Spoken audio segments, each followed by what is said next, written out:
disrespected yet? Does this defense have any heart? No, they suck. I've been telling you all season, Philly. Shit on you. They've shit on you. Don't you hear me? Jordan Davis, Jalen Carter, Slate, they shit on you. They've shit on you. They have shit on you. Don't you hear me? Jordan Davis, Jalen Carter, Slate, they shit on you. Kill them. Oh my goodness! Did he say they cock it on them? Hate the style of defense. What's up, good people? Mark Holmes here, and as always, I want to say thank you all for watching, commenting, subscribing, and being part of the Joe Boo Sports Report. Without you guys, as well as you ladies, you know that this literally does not work. And let me say shout out to the mailman. And listen to me. You people don't realize how good you have it because you can sit on your fat ass at home, sit there, order shit on Amazon left and right and all that, and you think that the Amazon drivers are the ones that are bringing that shit. But no, not all the time. A lot of time, it is the damn mailman. And listen, They're working overtime. They're working late. Turn your damn porch light on. Or at least get one that's got a motion sensor so that way you can see where the hell he's going and can read the damn package so you can have a Merry Christmas. And make sure you put something in your mailbox and say, thank you, mailman, because of rain, sleet, snow, or even crazy-ass Eagle fans aren't keeping you from delivering my shit that I really don't need to be wasting my money on. We appreciate you. Thank you, man. There we go. It was a rough day. Thank God my man Howard, who's in the chat, he took like maybe 20 packages off of me, which, believe it or not, 20 packages is probably 25 minutes if you think about it. Big packages. And then I got help for about a half hour. So I ended up getting out at a decent time, so I was able to come on.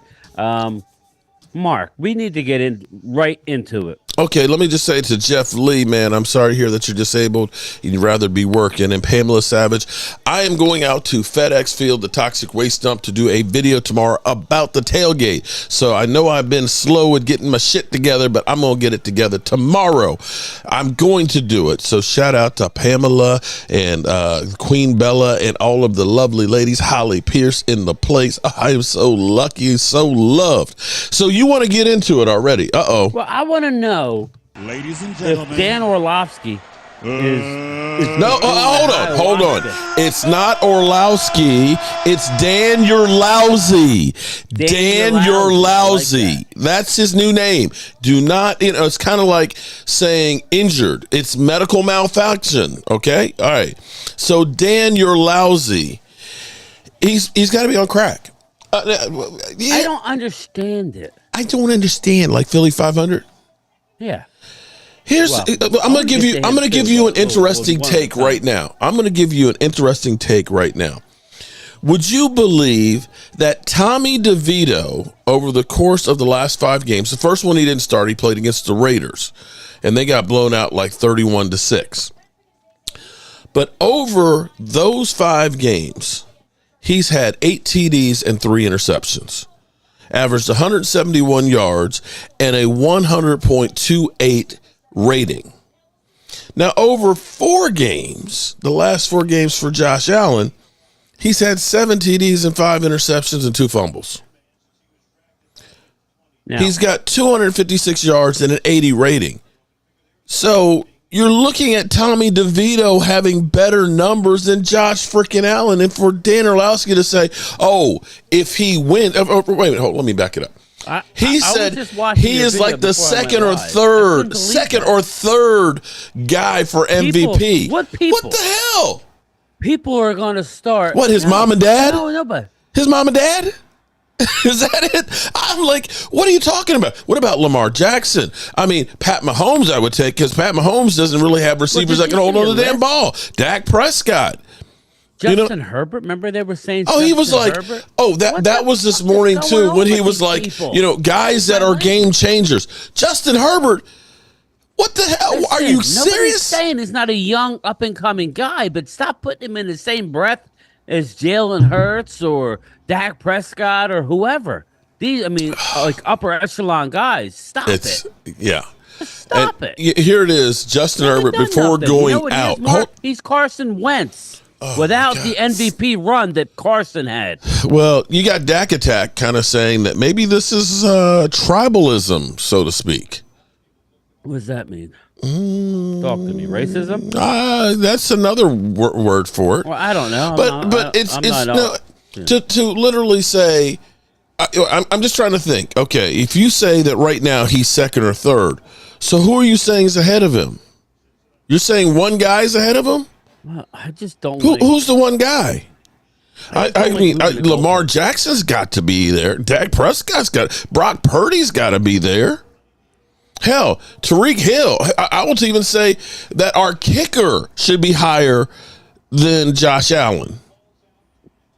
Right? Yeah, I don't understand. Josh Allen shouldn't be in the top 10 in the conversation. I'm not going to argue he's not talented. I'm going to look at, since Dak, for the first time ever, had those type of INTs last year, he's graded using those, it seems like, for his whole career, which was an anomaly. Now, the crazy Josh Allen, here, turnover let me give you another. Let me give you another one. Now, I didn't see this one on the show, but Dak Attack put it on there. So Dan Orlovsky went through this whole triad of talking about basically the Super Bowl winners over the last 3 years have all been like in the top 3 at turning the ball over. So he's like, we need to stop this whole thing about turnovers are a bad thing and that we're condemning guys for it. It's like, you're the one that's been condemning Dak last year, even though they were the highest scoring offense with Dak Prescott, and saying that he sucks. Now that you got, Josh Allen's got more turnovers than anybody since 2018. Now it's no big deal. It's like, sorry, Dan, you're lousy. You're a freaking idiot. Yeah, we're going to, and I don't like being this way. I've never been at that watch just because I haven't played in the in a high level that I can't know about. I don't know that I'm only playing around. But this is a guy who ran out of bounds. He had them in the game manager tier. Dak's a game manager. He's in a group of guys. He's not up with Lamar. All of a sudden now Lamar is the best. Who has one playoff win and usually can't make it 2 playoffs. He's got Herbert in the upper echelon. How many playoff games does Herbert have? I think that would be 0, right? Yeah. Herbert has 0 playoff wins, correct? Yep. What's up, Devil Dog? How are you? I'll get to this. And they had 3 or 4 takeaways the first quarter last year. Yeah. I'm just dumbfounded at the lengths that these jamokes. It actually sounded like Joy Taylor was coming to his defense. It's messed up when Joy Taylor is coming to Dak's defense. She basically was telling Orlovsky that, it does kind of sound like a bad thing when you say game manager. Yeah, I tell you what, I don't mean it Nick Wright bitch slammed him. I didn't hear that. I actually, and the problem with playing their clips is they always get copywritten. But he basically said a guy who will remain nameless on the other network who was talking about Josh Allen being MVP. This is what his argument was, because you had Mike McCarthy say that Josh Allen has a lot of Brett Favre in him. But this is what Nick Wright said. Listen to this. Include Brett's first year, which was in Atlanta, and he didn't even play. I won't exclude that. Let's just go tail of the tape through 6 years and just see. So Favre had won 2 MVPs. He'd been 2-time first-team All-Pro. He'd won an Offensive Player of the Year. He'd won a Super Bowl. He'd led the league in major categories. Josh has done none of it. Yeah. This, to me, Brew, you know what it would be like if 6 years into his career, people were like, man, Vince Carter reminds me a hell of a lot of the young Michael Jordan.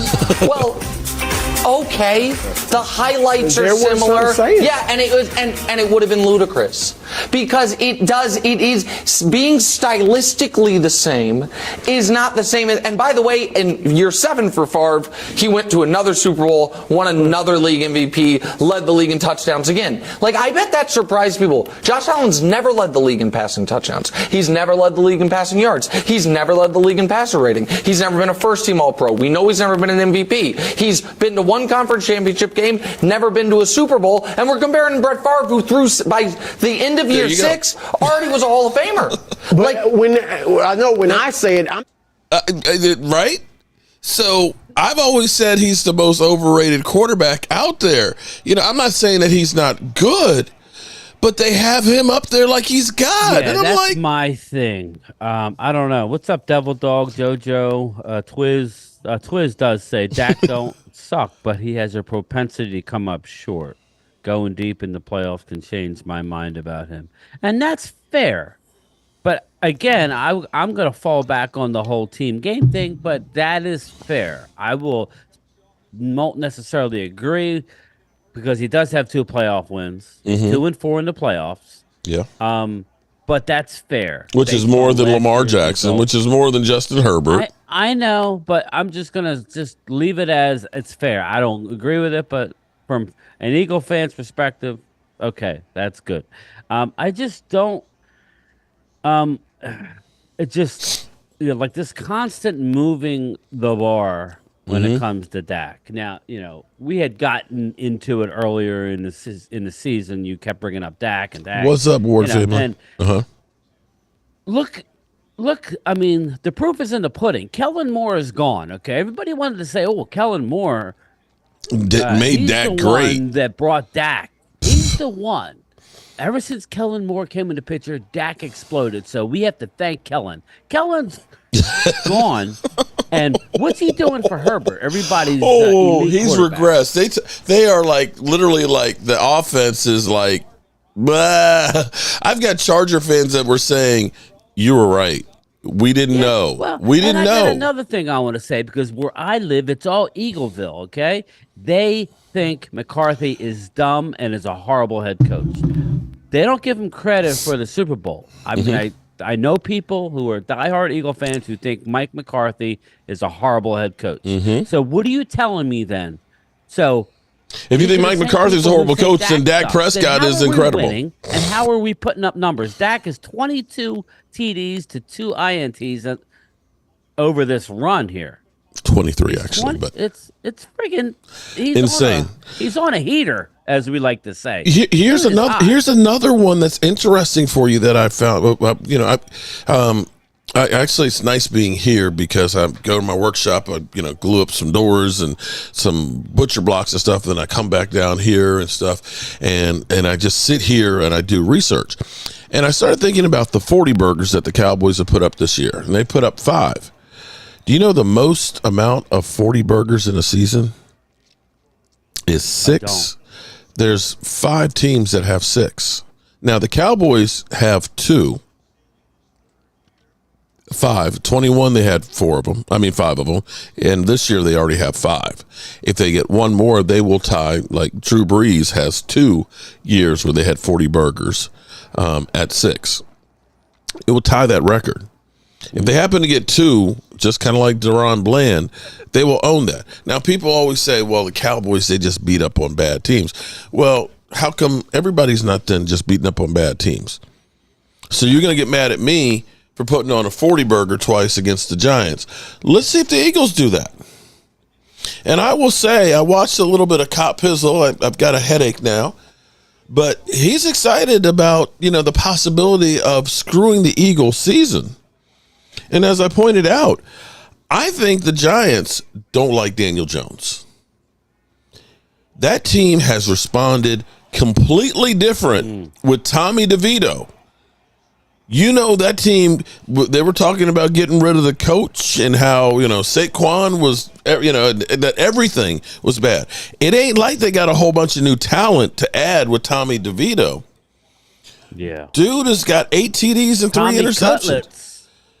And it's not pretty, but the team is responding and backing him up. I mean, compared to what they were, it's a hell of a lot better. Howard says Kellen was the sole reason why Dallas lost the game to San Fran last year.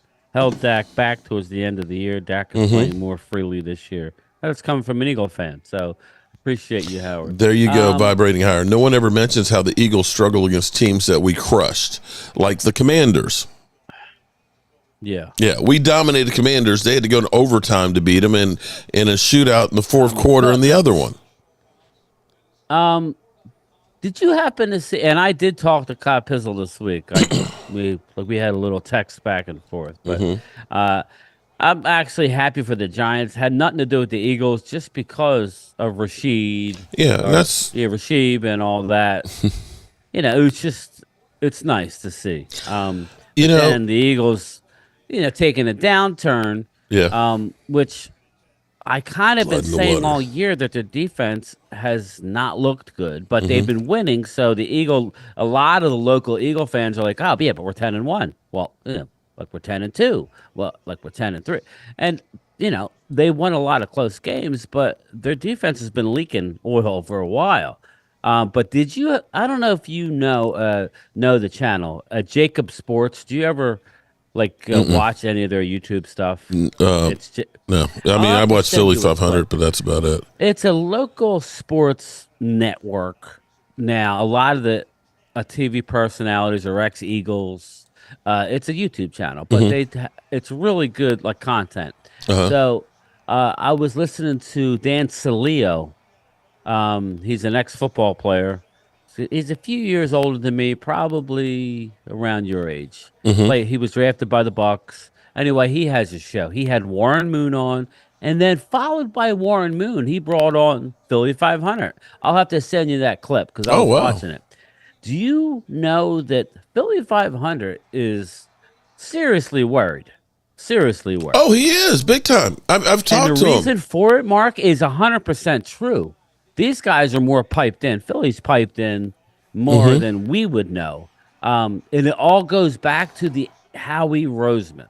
And I know I don't want to make this an Eagles show, but it all goes back to we're fighting for a spot with the Eagles. That's why I wanted to bring it up. Yeah. People, and that's people always say, why are you always talking about the Eagles? Because they're our competition we got to beat. We need to know these mother humpers. But and they're worried. And Dan Saleo brought up to Philly, and Philly was he agreed and he elaborated. He knew a lot about it. Howie Roseman has a big analytics department, and the reason why Doug Peterson did not come back was because he didn't want to have to work with the analytics department at the rate that the Eagles want.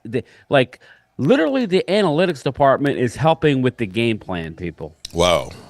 Think about that. The analytics department is going to Brian Johnson and Sean Desai, the defensive coordinator. And basically, these guys are taking this analytics and creating defenses. Now, it makes a lot of sense because if you watch the Eagles defense, it's about as basic as you could get. It kind of reminded me of the Jason Garrett offense, where people would just know how to stop you. Like, wow, yeah, really? That's all you're doing? We could stop you. Not so much in the regular season all the time, but when you get against the better teams. But anyway, Howie Roseman is coming under fire because it's starting to come out that Doug Peterson did not want to buy into the analytics as much as Howie does. So are we saying this is kind of like Moneyball, where they're it's kind of like Moneyball, yeah. And it's not like Dallas where they have a big analytics department, but McCarthy takes bits and pieces and incorporates it into his game plan. And they asked Nick Dracula Sirianni, what do you think about it? And he says, I have full confidence of my coordinators. I will be making no changes. And word on the street from Philly and Dan Saleo, who's piped in, is they basically said, Nick Sirianni, the job is yours for as long as you want it, as long as you go along with what we analytics. Got. BS. Well, here's the thing. It's a problem. Now, here's the other part of this, too, because they're also coming under fire because basically they only throw the football to A.J. Brown, Devontae Smith, and Dallas Goedert. Bingo. Okay. The analytics say those guys are your better guys. Right, that you get a higher percentage chance of a big play because of those. Now, here's where it's interesting for the Cowboys, and this is a couple of years ago, I used to say that the Cowboys offense was going to be like death by 1,000 cuts. And I was trying to get a hydra, the Greek mythology, a hydra is a multi-headed beast and all. You cut one head off and then another one grows in. Yeah. And that's what you look at the Cowboys offense. Dak Prescott has hit 13 different players have caught a pass from Dak Prescott. That's a hell of a game manager, right? Yeah, but that's what you want to be able to do, because sometimes you got a guy who's sick and just not having a good game. And if you can, if you're going to go ahead and double CeeDee Lamb, okay, well, Brandon Cooks. And if you get Brandon Cooks, now you got Jake Ferguson who's doing things. And you got Jalen Tolbert. And sometimes, Michael Gallup gets open and catches the football. And you got, you've got even Sean McKinnon's caught some. You got Peyton Hendershot. Yeah. You have so many different people that you can rely on, because this is the problem we had last year was we had CD. We had Tony Pollard. You didn't have confidence in Noah Brown. Noah Brown's playing better this year. And bracketing CD, and we had to go to Noah Brown 11 times a game. And Noah Brown is not going to be the guy that's going to be different. And Michael Gallup, he couldn't get any separation. And so everybody wants to blame Dak Prescott. And it was an interesting conversation on Undisputed, because the question was about whether Dak would get paid or anything else. And Skip Bayless is going through, well, Dak Prescott, I just needed him to make one pass. And I was surprised because Keyshawn was like, wait a minute, hold up. Your quarterback was going to his left, having to throw a deep pass. He said, there's not many people, he said, that could make that throw. He said, and then you got people that are dropping balls, and you're putting it all on just this one guy. But it's amazing that you got Josh Allen, who's the one guy who's turning the ball over and over again. And now we're saying if he beats the Cowboys and they may not even make the playoffs, that he's now the leading guy for MVP? Yeah. Oh, what? Bobby Murphy, I forgot this little part. He reminds me. Julian Lurie, Mark, is... Yeah. The head is one of the heads. He's like the main piece of this analytics. That's Jeffrey Lurie's son. So this is why is this Stephen Jones? The hell of a coach is gone. This is what. Listen, it sounds like something that Joneses would have done years ago. Yeah. We always said Jerry wants to coach the team. Well, the Luries are literally doing it by allowing Howie to do what he's doing. Listen, I don't care. It's not my Leave Pinks alone, man. I'm just letting you know. Don't take it from a Cowboy YouTuber. Just go to Jacob Sports or listen to Philly 500, and they'll tell you the same thing. Philly 500 is putting everything on the Seattle game. He says if they lose to Seattle, which I'm on record as saying I think they will, I think they need Geno. They need Geno. So we'll see. We shall see. But very interesting goings. Who would have thought it's just a tale of two seasons in Philly? They're on top of the world, and then they lose a couple games. But they've been leaking oil for a while. But not our Cowboys. Our Cowboys are on a roll, and I don't understand this mentality. That says, well, we need to lose one so we can go into the playoffs. What do you mean lose one? You don't look back and see what you've done. You look ahead. Mm-hmm. We need to win this week. We need to win on Sunday. So the Mystic might have to get involved. I don't know, but is it JAKIB Sports? Yes. Okay. Jacob Sports. I think I've actually seen that, because the guy John McClain, I've seen him before, but Seth Joyner. Listen, Seth Joyner after the game. Oh yeah, he ripped the hell out of it. It was crazy because the guy was like, "Oh, all the Eagles got to do is win the next 4 games, and they're going to be the number 1 seed, or at least the 2nd seed." And Seth's like, "Are you sure that they can actually beat any of those teams?" He said, "I'm not sure they can beat the Cardinals with as bad as their defense is playing right now." And he was going through the litany of all the problems they have. So, yeah. Yeah. Yeah. Yeah, that's interesting. Here, I'm going to send it to you now. Maybe you should play it. It's got Philly 500 on it. So, but it's very, very interesting. Let me send it to you. You could send it to your email if you want. Shout out to Philly 500. Getting it done. But yeah, he has been not doing as many videos, and I almost feel like last week going into that game, he wasn't bringing the energy like he usually does. He was literally hiding from me all week. I think he had that feeling that this shit ain't gonna go well. I just sent it to your email, so you could. Okay. It's actually I texted it, but I also sent it to your email. But yeah, Seth Joyner, he's kind of like, I'm gonna keep it real. What's up, Ronnie Young? How are you? Josh Allen is gonna run the ball. He is. Mm-hmm. So looks like the Raiders got more. What are you talking about?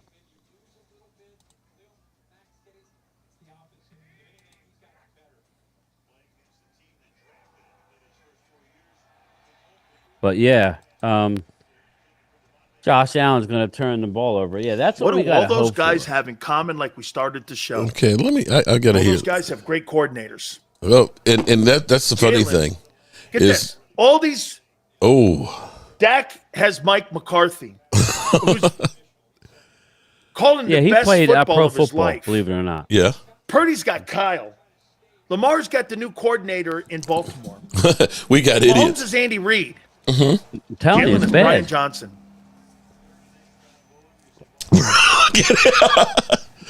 Brian Johnson? Mr. Johnson. Oh, boy. Please come to the front desk. Airport security wants to check you. I mean, Mr. Johnson. All right, let's get out of this. Damn. I couldn't wait to talk to this. Oh, wow. This guy's the star of the show today. Because you know what? The warm-up act was Warren Moon. Yeah. Philly 500's Now, following Warren Moon. We go from Warren Moon to the legend. The legend. The legendary Philly 500. Oh, my God. He's shaking his head. Yeah, Just bury me right now. Warren Moon. Come on, man. Oh, Warren shit. Moon's like one of my favorite quarterbacks of all time. Are you kidding? Oh, boy. He was your opening act. What's up, Prime? Wow. Ah, man, I'm just honored to be in the same show as a Warren Moon. Are you kidding me? Jeez. Raiders kicking ass right now. We got next to your name. Is that appropriate? Raiders touchdown. Yes, it is. Nice. All right, Philly, are you as okay, no, I don't want to set the deck here. Let me do this to you. Your takeaway from the Cowboy game. He's still shaking his head. I'm really angry. I was depressed the night of. Now I'm starting to become really pissed off. I thought the Eagles showed me once again, like I felt like I was watching the 5th quarter, the 6th quarter, the 7th quarter, and the 8th quarter of the 49ers game. Yep. There was no change. You would never have thought the Philadelphia Eagles were a team that just got embarrassed. Everybody's talking about, play calling, this, that, the other. I'm trying to figure out why this team didn't want to play. Because I didn't feel like they wanted to play. It's prime time. I felt like after the Jalen Hurts fumble early on. But they get into the coaching, like we said, the analytics, and it's crazy. How about this, too, Philly? Where do you start? Wow. The defense, the offense, the coordinators, the quarterback. You could go anywhere. And it just seemed like a massive disconnect. Doesn't that fall back on the head coach? Yeah, I do. I think it is the coaching. I think it goes back. That's what I said. I was shocked to hear a lot of saying, nobody wanted to believe you last week about what you were saying about Frank Reich and the analytics. But my feeling is when you take what you said and then you look at what was said about the Eagles not being satisfied or players thinking they're too predictable. I think it's the game plan. I think these guys come in, they don't believe in the game plan they're playing, and then early when it doesn't go well, they get down. And then once they go in and for most of the season and they have to adjust, they come out and they start to roll. But when you all right, I'm going to leave it right there. Yeah, but they get into I'm going to definitely watch that some more. They really do get into the analytics and exactly about doing game plans. It's crazy, and who would have thought? But whatever, it's not a mess, right? I think some of it though is hit a motherfucker in the face over and over and over and over again until they quit. And when they quit, hit them again and again and again and again. I think that might have had something to do with it too. Cookie, we busted up Patriots team and almost lost. Brady threw over 500 yards. This is This was us after the Niners lost for sure. Eagles showed. You know what? I'm sick and tired of people still talking about, well, you lost to the Arizona Cardinals and you got beat down by San Francisco. You know, if you honestly look that far back, then you don't understand football, how it is a week-to-week league. You had, at the time we lost, if I'm not correct, if I'm not wrong, I believe about that time we had the Miami Dolphins were going to the Super Bowl because they had already played their cold weather games. They had beat Denver 70-20. Shout out to lovely Rhonda Sparks, because I got to make sure. What's up, Rhonda? Yeah, we get Rhonda. Help me, Rhonda. Right? So Miami was thought to be straight up going to the Super Bowl. Right? We had Buffalo. Buffalo was really good. Josh Allen was MVP at that time, right? Cowboys were ass, lost to the Cardinals and got beat down. Typical Cowboys team. And the Eagles were the greatest team of all time. Did I have that right? Since that time, Miami lost to Josh Allen and crew, and then they thought, oh, they're not a very good team. And then it was Buffalo was the team. Then Buffalo goes and they lose to the Jaguars. Then people thought the Jaguars, oh my God. Just a couple of weeks ago, the Jaguars were in a position to get home field advantage throughout. And as we sit here right now, it's possible that Jacksonville and Buffalo don't make the playoffs in that time. There's no guarantee that San Francisco 3 weeks or 4 weeks from now is going to be the same San Francisco that they were that beat the Eagles. If it's not going to be us, I want to see the Eagles to get the home field. Only because I just think that would make for a better scenario for us. Speak of the devil himself. Everybody. Let's applaud Philly 500. Philly 500 in the chat. I did a video. I don't know. It was about the Shaq Leonard, and I had a couple people say Philly 500 don't even know who Game Time Brian is. I'm like, yeah, he's on my show. Me and Primetime Phil. He was. What's up, man? You know, we've all been blessed. That was an awesome interview with Dan Saleo. Shout out to you. That was great. So yeah, you know, and I tell you what we all loved is the realism of the fear that you have that your team is imploding.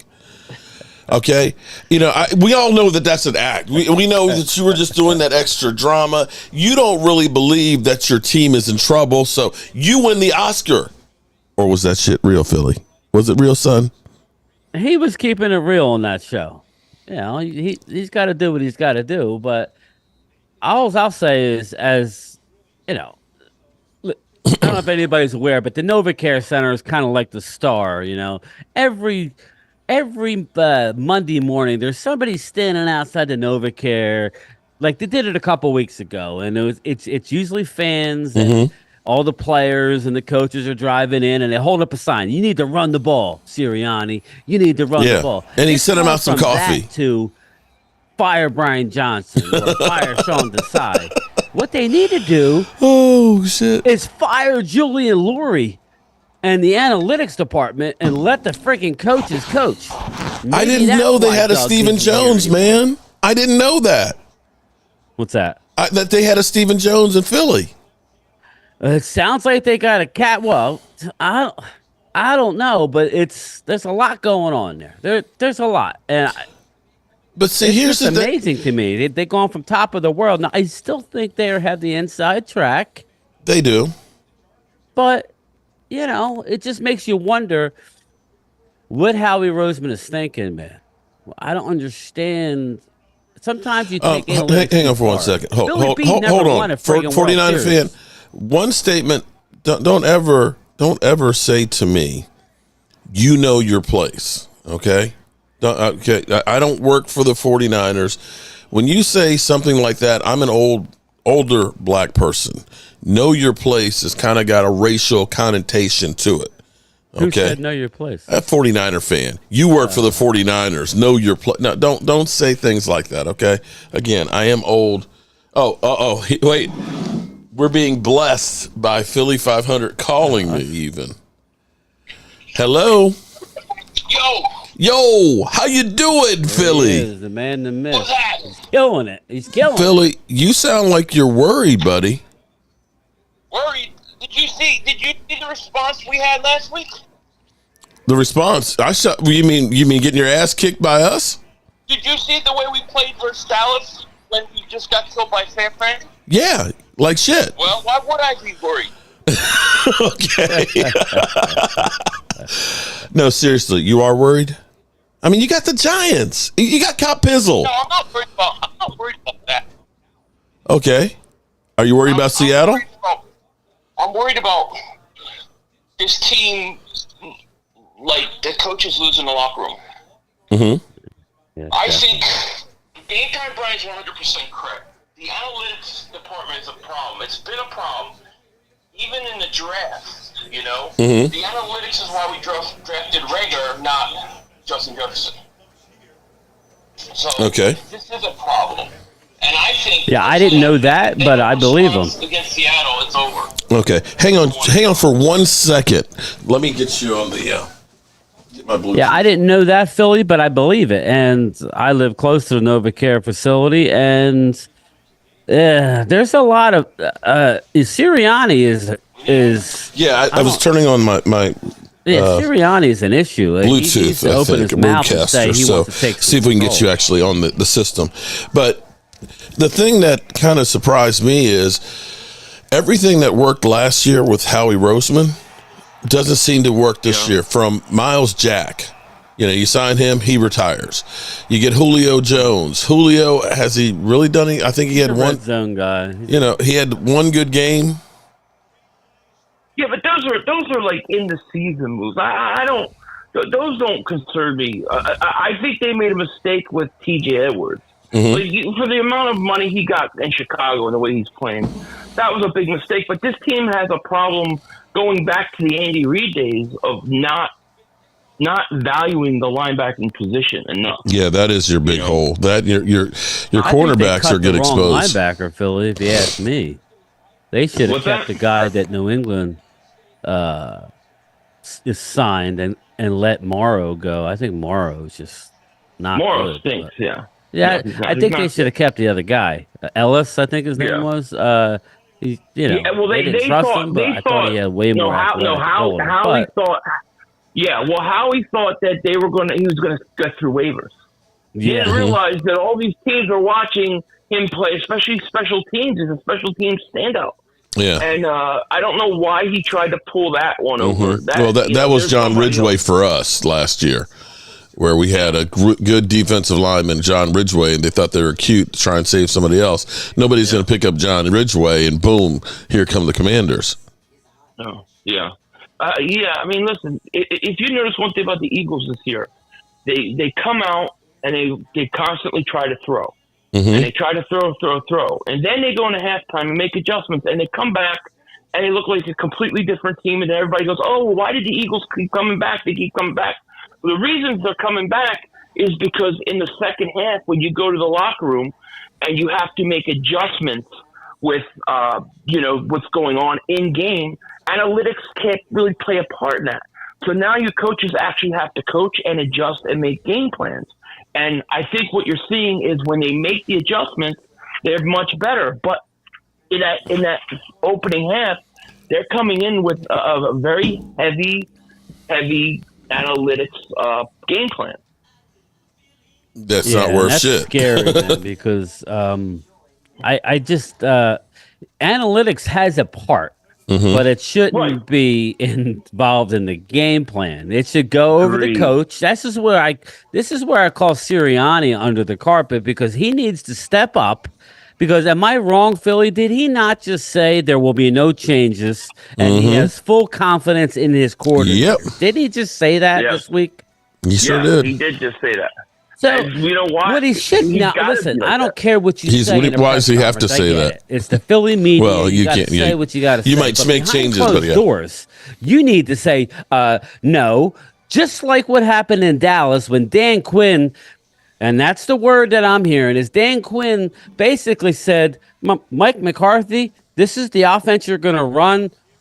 This is easy to stop. And this was all happened over the bye week. And they went into a room, and you see the offense that they now run, which is totally different Right. Yeah. of the offense in San Fran.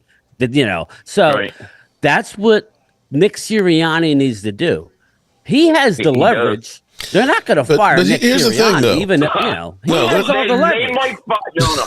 I don't know because look, Doug Peterson wins you a Super Bowl And and you then ran him goes out. to 3 straight playoffs, and then he says, "No, Howie, I don't want to do it this way," and he gets fired. Yeah. That's- So I don't know, but Well, I'm saying right now, very heavy. he should be able to come out and go, look, we need to do some changes. Because I agree. Eagles Yeah, are remarkably a really good third quarter team. I wonder David why. Wiley. Well, Why You is wonder that? why, Because they because- come out running the damn ball. well, Right, yeah, because the coaches have to make the adjustments that are coaches' adjustments to make. They're not looking at analytics anymore. Yes. yeah, I but got see, you. here's the There- thing. Yeah, I think that it's makes a lot of almost sense. it's almost like RG3ism. Because right now teams are keeping Jalen Hurts partially because he's not able to run the way he used to. Let's be clear, there's something wrong with his knee. We'll probably find out after the season's over that he's got more wrong with it than what we know. But teams are realizing to keep him in the pocket. And see, that was the problem with RG3. When he was getting outside and you were so worried about him making those big runs, cornerbacks are coming up and releasing guys. He's making easy passes. And that's what killed everybody last year. How many times did we see you guys have Jalen Hurts just run up the middle literally with nobody there? Teams have wised up to that, and you guys now are trying to make him just like a straight up pocket quarterback. And I'm just like, Well, I you think got it's Swift who was running like crazy. I know you hate I think it's Gainwell. helped him a little bit, though, Mark. I think he's really, really gotten better as a pocket passer just in the last year because of it. But Yes, but he you needs need to- balance. Yeah, I agree. Well, you do it. Well, look, they paid him $50-something million. Mm-hmm. They're not gonna let him keep taking all those hits and stuff. I understand the idea. You got to get away from it. But the thing that's crazy is that doesn't mean you only run DeAndre Swift twice in that first half. Yeah, that's what I'm saying. You're not running the ball at all. No, there's no balance. Literally, their game plan is every week the same thing: come out, throw, go to the half, and then they come out and then they run, and it's like this is clearly because of the analytics. I totally think that's what's going on. Now, we'll see what adjustments. My feeling is to have 2 games the way you did, back to back, and going into Seattle. If this team can't come out and respond this week, they're done. I think they're a one and done team. And I don't mean necessarily having, it's not a must, I wouldn't say must win, but they got to show me some heart. I don't believe they had a lot of heart versus Dallas. And I don't believe they had a lot of heart versus San Francisco. And I believe a lot of it is because I believe that the players are frustrated with the game plan. That's my personal opinion. So we're going to find out. And I know Nick Sirianni said he wasn't changing anything, but I don't necessarily believe him. I don't That's think what I mean. He has to say Yeah, that. you're not going to go out and say, "Oh, we're going to do this, and this." Put it out there. Right. Yeah, You got to switch something up. But it seems like the players are looking at each other and they're all trying to be company people, not create something. Because Philly, once you open your mouth, it explodes. So Yeah. it's almost like they're just waiting for something to happen. They're not thrilled with what's happening. You could see it. Right. To me, I don't think could see Jalen it. is hurt. I think he's just not happy. I'm sure he's banged up, but he don't have nothing structural. I don't think, or he would not be It's not in the structural. game. I it's think not it's structural, more but- he don't believe in what they're calling. I agree. That's And that's if the you way it go look- looks. I don't know. Go look at the Cowboys game and watch him on the sideline, sitting on the bench, not talking to anybody, just shaking his head. Or Devontae Smith or these guys.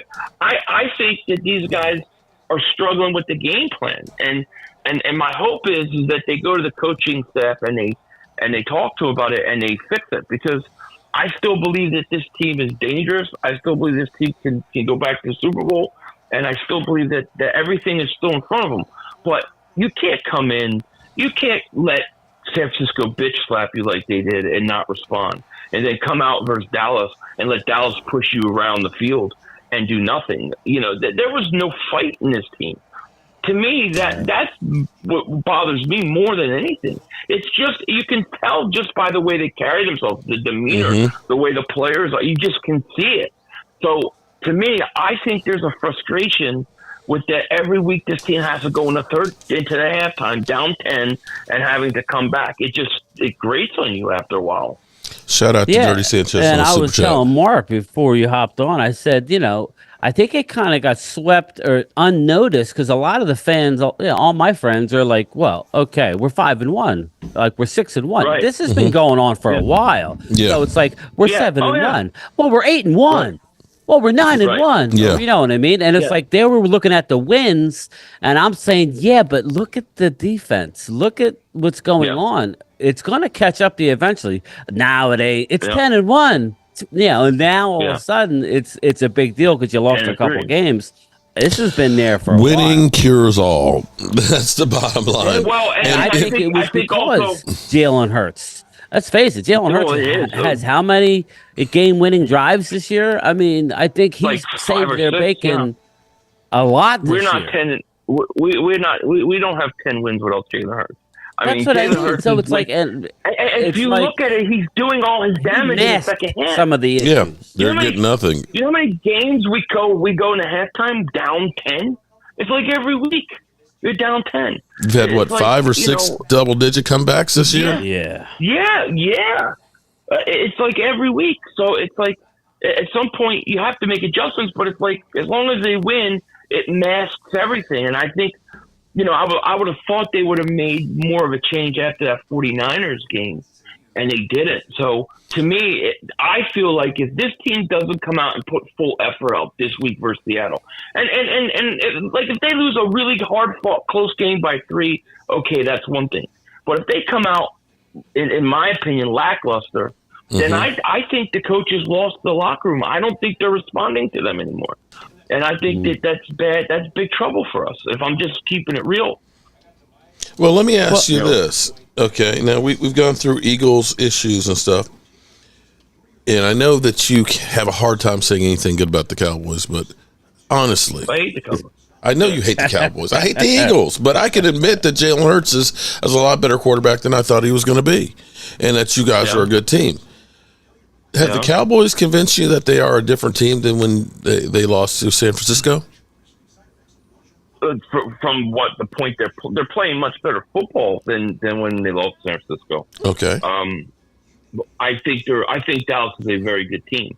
To me, the ultimate test, and it's the same thing with Dak Prescott. It's like, and I'm being serious, like, people want to talk, oh, Dak's having a great year. Dak's had really good years before. He had, 37 touchdowns 1 year? Yeah. And he's a really good 1 yard really away from the Cowboys season record.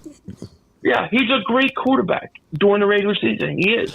But to me, when it comes down to Dak, you got to win in the playoffs. You got to win at that time of the year. That's what I haven't seen from the Cowboys. So and that's what I think Twiz in the Dallas chat is said. very Rightly good. or wrongly, that's just the fact.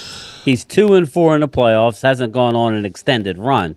Now, I would say it's a team game, but listen, we don't get. You know what? If we get to the playoffs, with this team the way it is, and the injuries don't hit us, then Dak's got no excuses.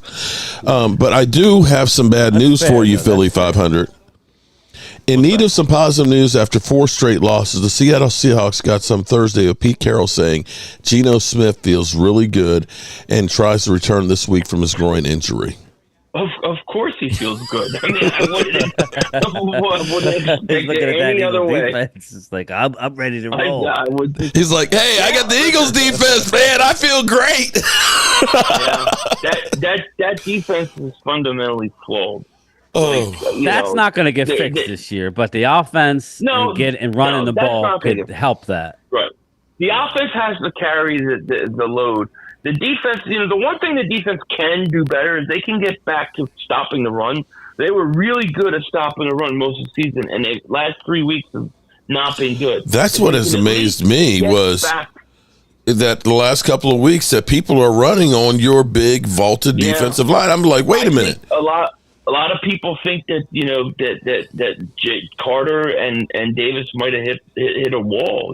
That's what I said. I don't know. Yeah, they're getting ready for a bowl game right now. And they got 4 games. I mean, you think about the amount. Holy shit! The Raiders are up 21-0. Wow. Damn. I think they had what? I think live streams to really worry about the game. Okay. I think Buffalo had. I think the Eagles defense played 70 plus snaps versus Buffalo. Yeah. I think they played like 70 or 80 plus versus the Niners or the Cowboys. It's like they've had a lot of snaps. So I just think that they have to just get back to stopping the run. I think they need to be a little more aggressive defensively, and try to get pressure because. Otherwise, they're just going to keep giving up, keep giving up drives. But their first and second down, not stopping the run, has made them almost worthless on third down. So they've got to be better there. If they could do that, I think that they can get back on track. And I think the offense is good enough talent-wise to carry them if they're put in a better position. And this is why Seattle's game to me is the make or break. Because I don't need to watch another week of the same thing. If I see if I see the same thing again, I'm going to just feel like, man, I don't think these guys are listening to these coaches. And they're not ready to play. Mm-hmm. Wow. And if they do beat Seattle, I'll probably feel a lot better, hopefully. And then, we can, we have a really doable schedule to get the number 2 seed. Maybe it could be one if maybe San Francisco stumbles. They got Baltimore. They got Baltimore and they got the Rams. Now, the Rams, of course, have played better. I had a dream last night. It was the Eagles and Cowboys NFC Championship game. That's what I was hoping for. I think that would be fun. Oh, my God. I had a dream. Obviously. The 49ers. That would be an awful off season for one of us if it were. I just think. Oh, my God. Listen, I don't know what you got. I don't think I've talked to Mark about this. I honestly think whoever comes out of the NFC is actually winning the Super Bowl. Yeah, the AFC is a mismatch. The NFC all day. Yeah. I think they're winning a Super Bowl. I don't care who it is. If it's the Niners, they're winning. If it's the Eagles, they're winning. If it's Dallas, they're winning. You might be right. That's just my opinion. So that would be great. I think that would be fun. That would be great. Plus, I can't stand the freaking 49ers. Jesus, I can't stand them. No, they look good, though. They look good. They didn't really beat any. They beat the Eagles. Big deal. Yeah, but they beat the crap out of Jacksonville. They beat the crap out of Dallas. I mean, they have. But that was a long time ago. Good teams. Yeah. But it is what it is.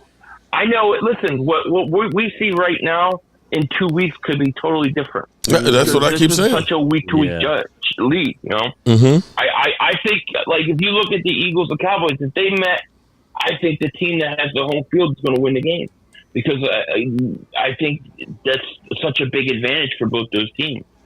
I had a dream that the Cowboys went into San Francisco and beat them, and I was streaming it, and I was like, all right, yeah, because we had to root for you guys so we would get the championship game at home. And I was like, oh, my God. Well, that was, now I know you're losing your mind. As it sits now, believe it or not, I'm not saying that I understand what being the 1 seed and getting a bye. I totally get that. But the number 2 seed, if whoever finishes with the number 2 seed has an advantage, whereas they're only going to have to play one of either Dallas and the Niners. Let's say the Eagles finish with the number 2 seed, okay? Let's say the Eagles finish number 2, the Niners finish number 1. The Eagles are only going to have to play either Dallas or the Niners. The 1 seed is going to have to play both of those teams. Yeah, they'll get the bye, but then they're going to have to go through the Eagles and the 49ers. I know. So there's a school of thought that says, okay, I understand you want the bye. We all know how important that is. But if you don't get the bye, you beat up on some team in round 1, and then you play. Yeah. That's an interesting You'll only have to play one of the two, whether it's Philly or the Niners or Dallas, whichever team. It finishes number 2. Yeah. So that's what Yeah, I was because- saying. I'm not really opposed to that either. I mean, obviously No, you want the I'm not 1, either. but for Dallas, I think the 1 is a real long shot. So I might, but we'll see. It's just a school of thought. I think you guys something different. I think Dak Prescott for the MVP talk, right? Because that's what you guys will talk about. I think he's got to go and beat Buffalo in Miami. Mm-hmm. If he does that, I think he's the favorite. But I got to see him do it because I think that Buffalo game's a lot tougher than people think. I mean, you're going into tough. Buffalo. It's not Well, at least the weather. Okay, it might be light rain, but 48 degrees. I'd rather have light that's rain at great for you 48 than snow in 23. 15. I need 15-degree weather in that mother humper. Yeah, no. Dallas of years past would go into Buffalo and get lose Yeah, by 10, Mm-hmm. 2 touchdowns after beating the Eagles. So Mark is telling me that this Dallas team is a different team. But, Well, we'll see. but let me just ask you guys a question real quick. What would be the worst thing? I already said I'm putting the Dak MVP on hold until we get through at least the next 2 games. Mm-hmm. You need to go and win. Okay, Right. you need to go win, but what would be the worst possible thing? Dak wins the MVP and then loses in the first round of the playoffs? That's embarrassing. So I really don't care about the MVP right now unless you're going to go. Aaron Rodgers, the last time he won it, they lost to San Francisco the week after we but did. you know the crap that Dak gets. Think about the laughing but- stock that would be. Oh, MVP, and he goes Oh, and yeah, loses. because- That's why it's like because you need the to go in narrative and beat stays the Allen same. and go beat Tua. That's what you need to do. The narrative with Dak isn't that he can't play good in the regular season. The narrative with Dak is that he can't win in the playoffs. So if he loses the first round, nobody's going to care about the MVP. It's Right. You're going to hear It's gonna be he can't win the meaningless. big game. Yeah, that's why I that's said everybody slow down with that. Let's just worry about the playoffs. If he gets it, great. But I feel sorry. We need to win in the playoffs. I'm I really agree. curious to see how Dallas. I want to see how Dallas looks versus Buffalo. You guys have been at home for what, like 3 or 4 games? Yeah, You've had a nice Three little in a row. home stretch there. Yeah. So, But it was I wanna also, see how you guys play in the it was also a lot of games in a very short period it too. was 3 games in 18 12 days. Yeah. Or excuse me, 4 games in 18 days. Yeah, So Yeah. so we got the and truth be told, you did get a raw deal having San Francisco with extra rest and then facing the Cowboys with extra rest after you went through that marathon with Buffalo. I'm going to give you a little bit of a pass. We had a hard schedule, man. Are you kidding? We've gone up against just but you about won most everybody of them, for though. Buffalo. You went into Kansas did. City, We got the did. W. You came home and and beat the Bills, which I thought Yeah. I thought for sure you lose one of the 2, and then you lost Yeah. to the Niners and then lost to But Dallas. the so. thing with the Niners, and Dallas isn't that they lost. If they lost 2 hard-fought games, I'd be like, yeah, man, it happens with a good team. Mhm. It's the way they lost that is like makes you wonder what's They going got- on. you Because Now, Mark, You know, I what's tell you that what record surprised of the team. Hold on. You know what surprised the hell out of me though, Philly?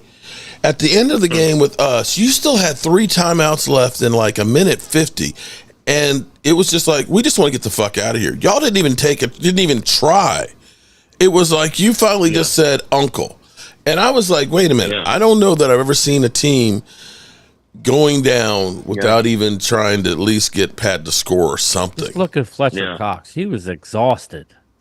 That I mean, team. Yeah. The time of Big time. possession in that game, but I think Philly's right. Yeah. Buffalo, they've been on the field a long time. I think it caught up to them. So we'll see what happens on. I lost my train of thought, so we'll just. And that's why I think I said I thought that the bye week would serve the Eagles better than anybody because I think they're tired, and I do think that there is some fatigue there, but they're gonna have to get their legs under them, and figure out. I think this is such for me as an Eagle fan. I think this is such an interesting week because I really think that we're going to know what this team is. I'm not saying if you lose a hard fought game, fine, but if they don't show me any life, I felt like the Cowboys game when Jalen Hurts fumbled on that opening drive where we were going right down the field. Yeah. I felt like the air came out of the whole team after that play. It just felt like it came out. I got an Eagle fan in the house. Cry, Eagles, cry. Okay. Love you. The frig is that? Oh, that's my friend Allie from JMU. She's come for the weekend to celebrate my wife's birthday and stuff, and to eat some crow. Eagles, you're gonna jinx your Cowboys. Love you too. You're gonna jinx them more. Okay, yeah. No, he said be kind because I'll jinx my team. Okay, yeah, I'll be kind. Mark is saying that this is a different Cowboy team. I'm scared about this game in Buffalo. This is what Dallas does. They'll win a tough divisional game. They'll kick ass and then they'll go and lose. At least I'm not saying that's my hope, lose, but my no, fear. I'm going to say because the Chargers game was it Chargers. That's the type of game that we used to find a way to lose. Yeah, we would get a win and then go on the road and right. And then all of a sudden, then we start crapping ourselves.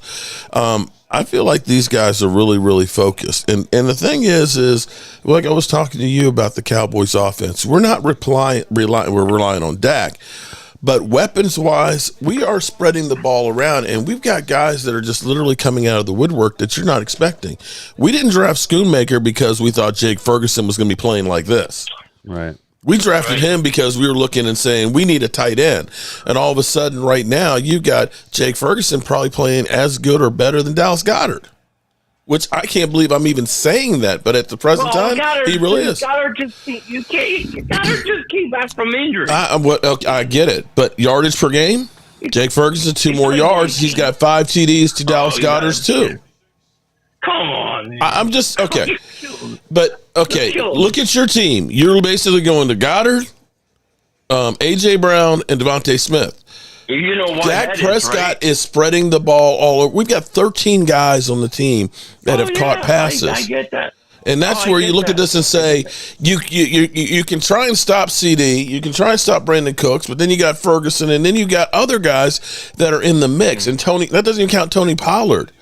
And what the Cowboys have actually been doing quietly lately is they've gotten back to the formula that they had with Zeke Elliott and Tony Pollard. Tony Pollard had 16 carries against you guys, and we had Rico have 12 carries.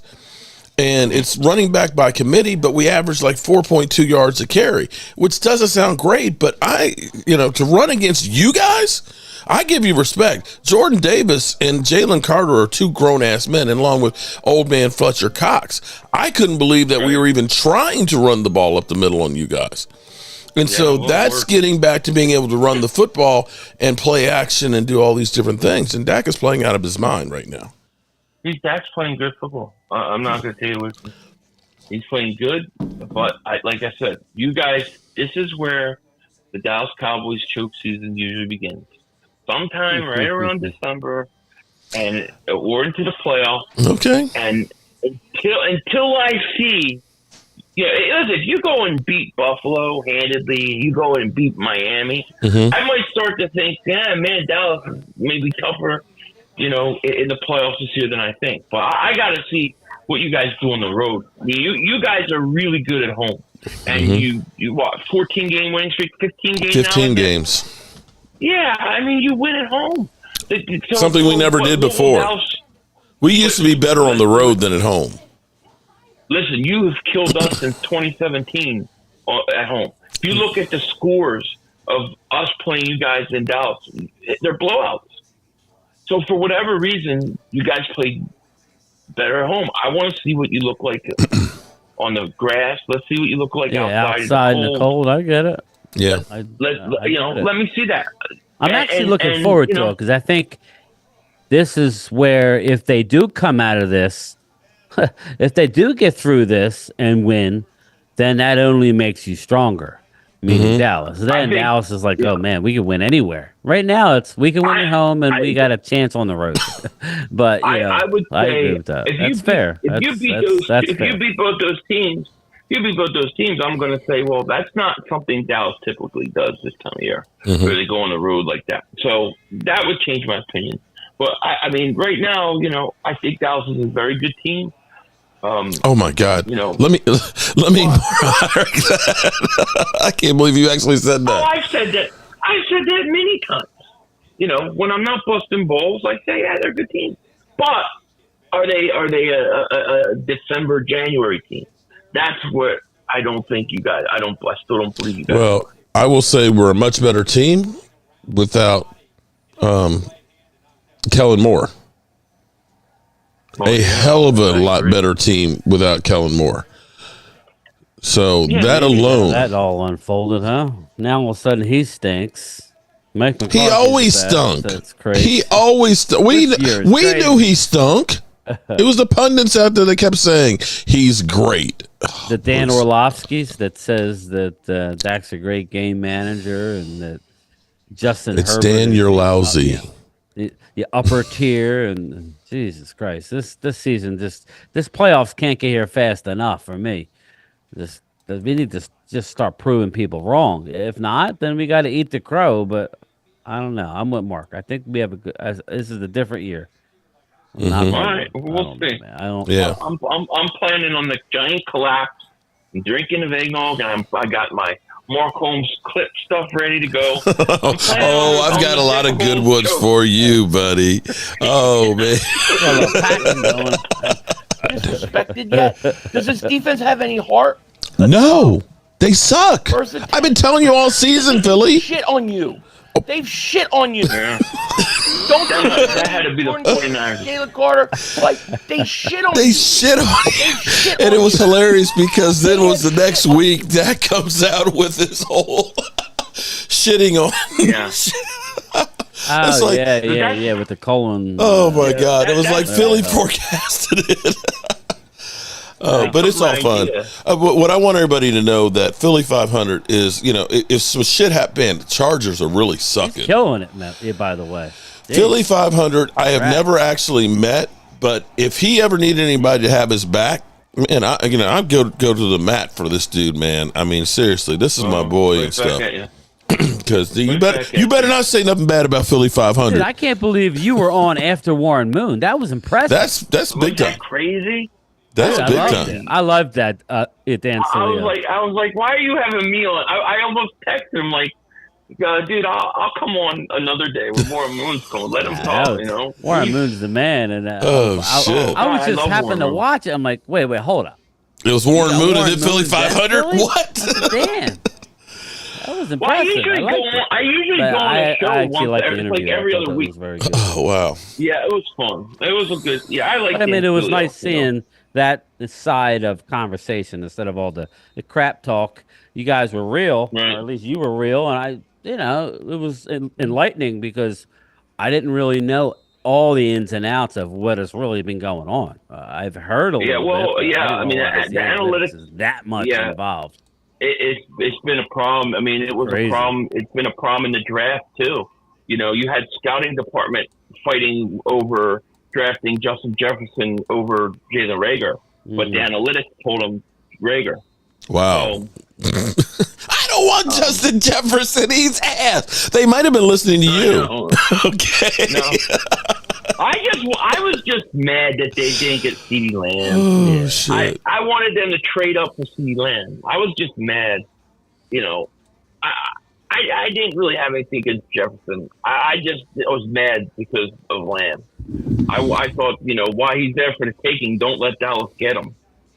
Yeah, they have Cooper and Gallup, and we don't need another receiver. Yeah. And as you can see, I was right. I was right. They shouldn't have let him. Shouldn't have let him get him because he's killing us every time we play him. Well, I feel really, Brian. Don't you feel really honored that we had Philly 500 who followed Warren Moon, then join us? Yeah. And you got Eagle fans that say that Philly 500 doesn't know you. Well, we didn't want to watch this crap game anyway. This was just this game is Dallas and the Eagles. I know you guys. I know you guys. No, Eagle fans are always busting Brian's ball. Yo, you don't know. Philly 500 doesn't know you or anything. It's I'm like, yeah, whatever. Yeah. I've been on this show. We know that, but you got to always get people that are always out trying to bust your balls and stuff. Well, I did a reaction. No, It was I don't know. It was as it turned out, I was wrong. Surprise, surprise. It was when Shaq Leonard left the Eagles, Novacare without a deal. Oh, so I added you on YouTube. So And I got gotcha. like a few thousand views, and I'm like, you don't know him. I'm like, it was just a joke. I mean, you had made the video saying, how can Dallas let him leave? Yeah, He was going to the Eagles all along, apparently. Mm-hmm. Yeah, that's what it sounds like. I wonder if he's having second thoughts about that right now. He Blue came and Silver out lit Nation, up thank Dallas you. saying they're like soft. Yeah, Their defense, so whatever. Well, they might want to be careful calling people out because Stephon Gilmore got called out by A.J. Brown as being old. And he said, hold my beer. Yeah, right. Well, at least, I'll give A.J. Brown. At least A.J. Brown was fighting back. Yeah, he did get 94 yards. He had some heart. He was fighting back. Exactly. Give me a player who was going to fight. He was in his face. Yeah. Who else did that with the Eagles? Nobody. I mean, I saw Hurts get pushed a couple times. Nobody stood up for him. Mm-hmm. I just don't like the demeanor the last 2 weeks. I just think it's not, something's off, and I really want to see if this coaching staff can fix it. All righty. I really do. All right, guys. Well, listen. I won't interrupt your Cowboys love. Oh, it's okay. We had an Eagle fan who was a channel member, Leo, who came on before on Saturday, and he was telling us that there's no chance the Eagles lose this game and everything else. Wow. And he emailed me that night, and I've been trying to get in touch with Leo, but I can't seem to find Leo. After that game, yeah, well, that was one of those games where it's like the fans wanted to win more than the players. Yeah, I think so. Sometimes I think we care more than the players do. Yeah, I do too, because they're getting the check no matter what. They're all hugging and exchanging. I hate that it's more just than a job anything. to them. I I know they want to win now. Was there any truth to Hurts not hanging around to shake Dak's hand, or was that all BS? No, that's bullshit. They tried to say it, and then there were clips shown of him doing it. Gina Dallas Diva sent me a clip late last night, and it was a poop stain on his pants when he was being tackled. Is there anything? Yeah, I saw that. That he shit his pants? I saw the picture. I don't know if that's real or not. I didn't go off because that could have been a reason not to shake somebody's hand. Let me get out of here and wipe my ass. What do you call it? Doctored. I don't know. And that's where I was like, that can't be real. Hey, listen, man, you never know. This is a rough game. Some of those hits though, they literally could knock the shit out you. Yeah. Well, it's true. Well, we're going to find out. It's going to be – this is the fun part of the NFL season. Enjoy it because it goes quick. And then I can't believe there's only 4 games left. Mark has to reset his countdown. Oh, shit. 300 days. Yeah. All right, man. Best of luck to you this weekend. All right, guys. You too.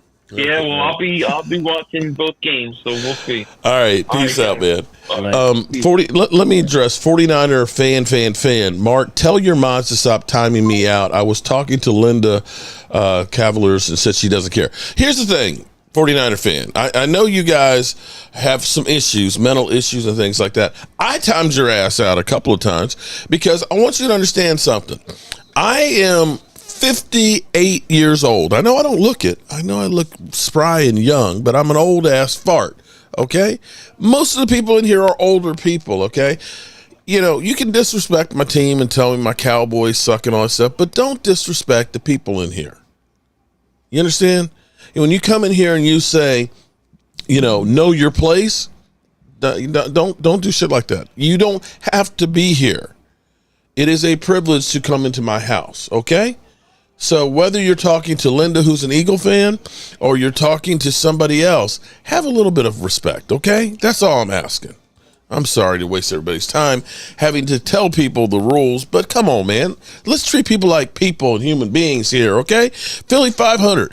I hate the Eagles. Everybody knows that, but Philly 500, we're friends. We're cool people. We can talk shit without not having to disrespect people. Out loud, so. Right, there we go. All right, so Kellen Moore will be fired too. Well, yeah, so much for Kellen Moore being elevated to head coach because, man, they're getting mollywopped 28-0. So let me ask you this, Brian. Yeah. Since we're seeing how bad the Chargers offense, going into this game, they were averaging 21.6 points a game. As it stands right now, that may be below 20. Do we look at this and say maybe where we talk about Dak Prescott choking in the playoffs, that maybe some of that blame should have been towards Kellen Moore and the coaching? Yeah. Well, it's not the unbelievable Justin Herbert either. It's I don't know who's quarterback. But the 21.6 points were with Justin Herbert. No, he didn't He play just tonight. No, I'm saying going into the night, their season average was 21.6 points. And he got Yeah. So he was part of that. It seems like everybody that plays with Dak, their numbers go up. I think that's just a fact. I think look at Randall Cobb. Look at what's his name, who's in Miami, who got a big deal and is not really playing much. He's trying Cedric too Wilson. hard. I know there's other guys. Noah Brown. He got it. He was. It seems like Dak brings the best out of people, and he may have brought the best out of Kellen Moore. Covered up a lot of his problems. Yeah, and I have to do a little apology to Mike McCarthy because I don't know that there's a coach that's calling, whether head coach or coordinator, that's calling a better offensive game than Mike McCarthy right Who's now. Kellen Moore? Shout out to Queen Bella. But you know what? Here's the thing that's also interesting too, is I think that we need to also give credit to some of our other coaches as well. Brian Schottenheimer was the offensive coordinator for Seattle in Russell Wilson's best year, where he had 40 touchdown passes and I think 8 interceptions, and was doing some major work, and part of the reason why he got such a big contract. And so I think between that being that it's not just Mike McCarthy calling the plays, that they're doing it by committee together to say, hey, are you sure you want to do this? As opposed to Kellen Moore being a young guy who I think when he gets into the pressure situations, much like Jason Garrett did, that his sphincter muscle would just shrivel up and they wouldn't know what the fuck to do. Yeah. There's some people that can perform when there's no pressure, and other ones that you want the pressure. You thrive with the pressure. Here was a clip that were combined. I want to play this one of Dan You're Lousy. And this is You're lousy. He's trying too hard. This is about Dak Because Prescott. I would tell you that Dak has been a guy that has always, for the most part, seen the field really well and cleanly. And right now, he's not. It's really odd to see a guy that is a good player and that has had a strength of just seeing things with such clear vision seem to struggle with seeing very simple things. So in 2020, who won the Super Bowl? What team won the Super Bowl? Buccaneers. Okay, do you know where Tom Brady ranked when it came to interceptions thrown that season? He threw a lot, right? Yeah, he threw the third most that season. Yeah. You know who threw the least when it comes to starters? Baker Mayfield.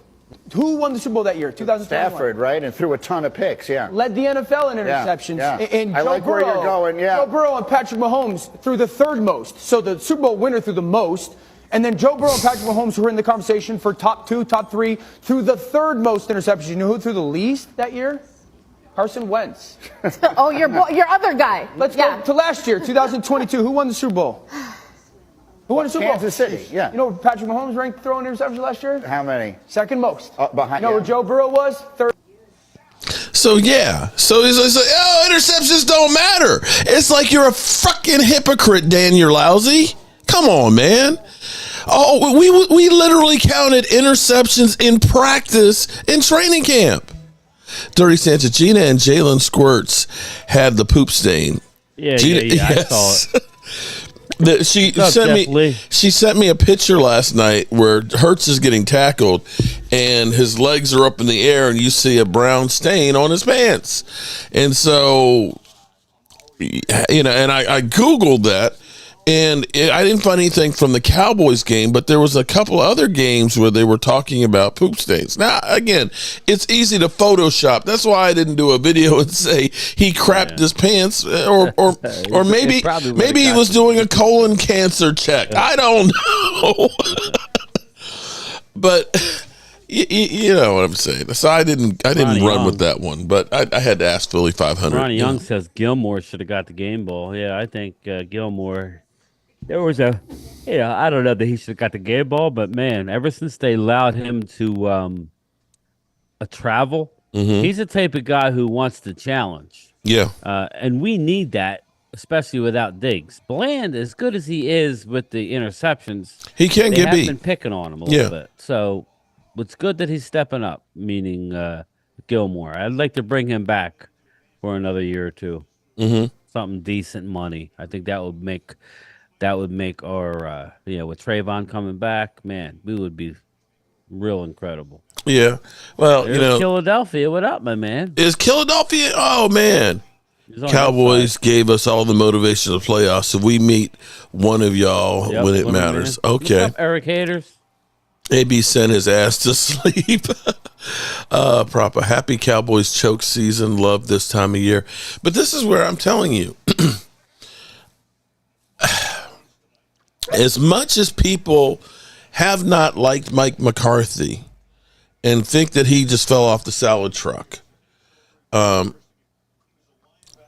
Death 3, welcome to the Mojo Crew. We got the new channel member. Shout out to you, buddy.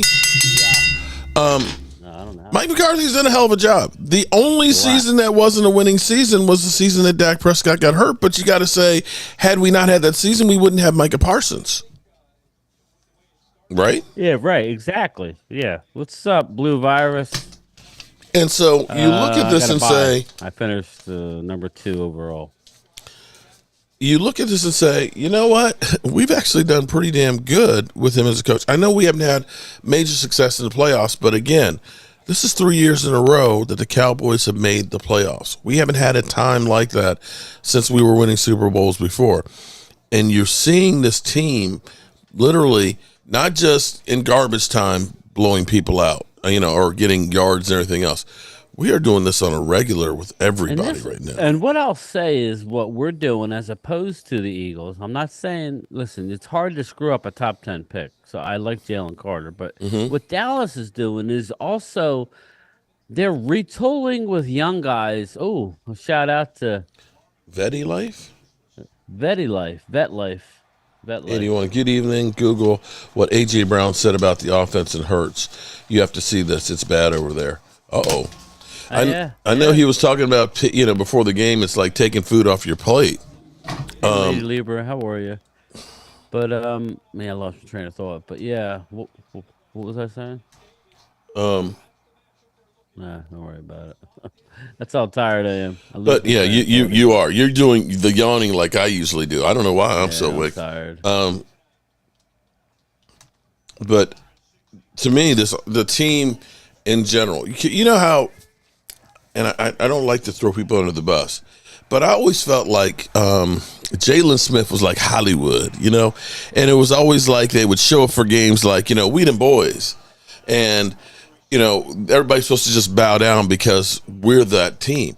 I feel like that we've got a little bit of dog in us for once, with Micah Parsons, literally, he took the flag. That's what I was talking about. Micah Parsons punched Lane Johnson in the face.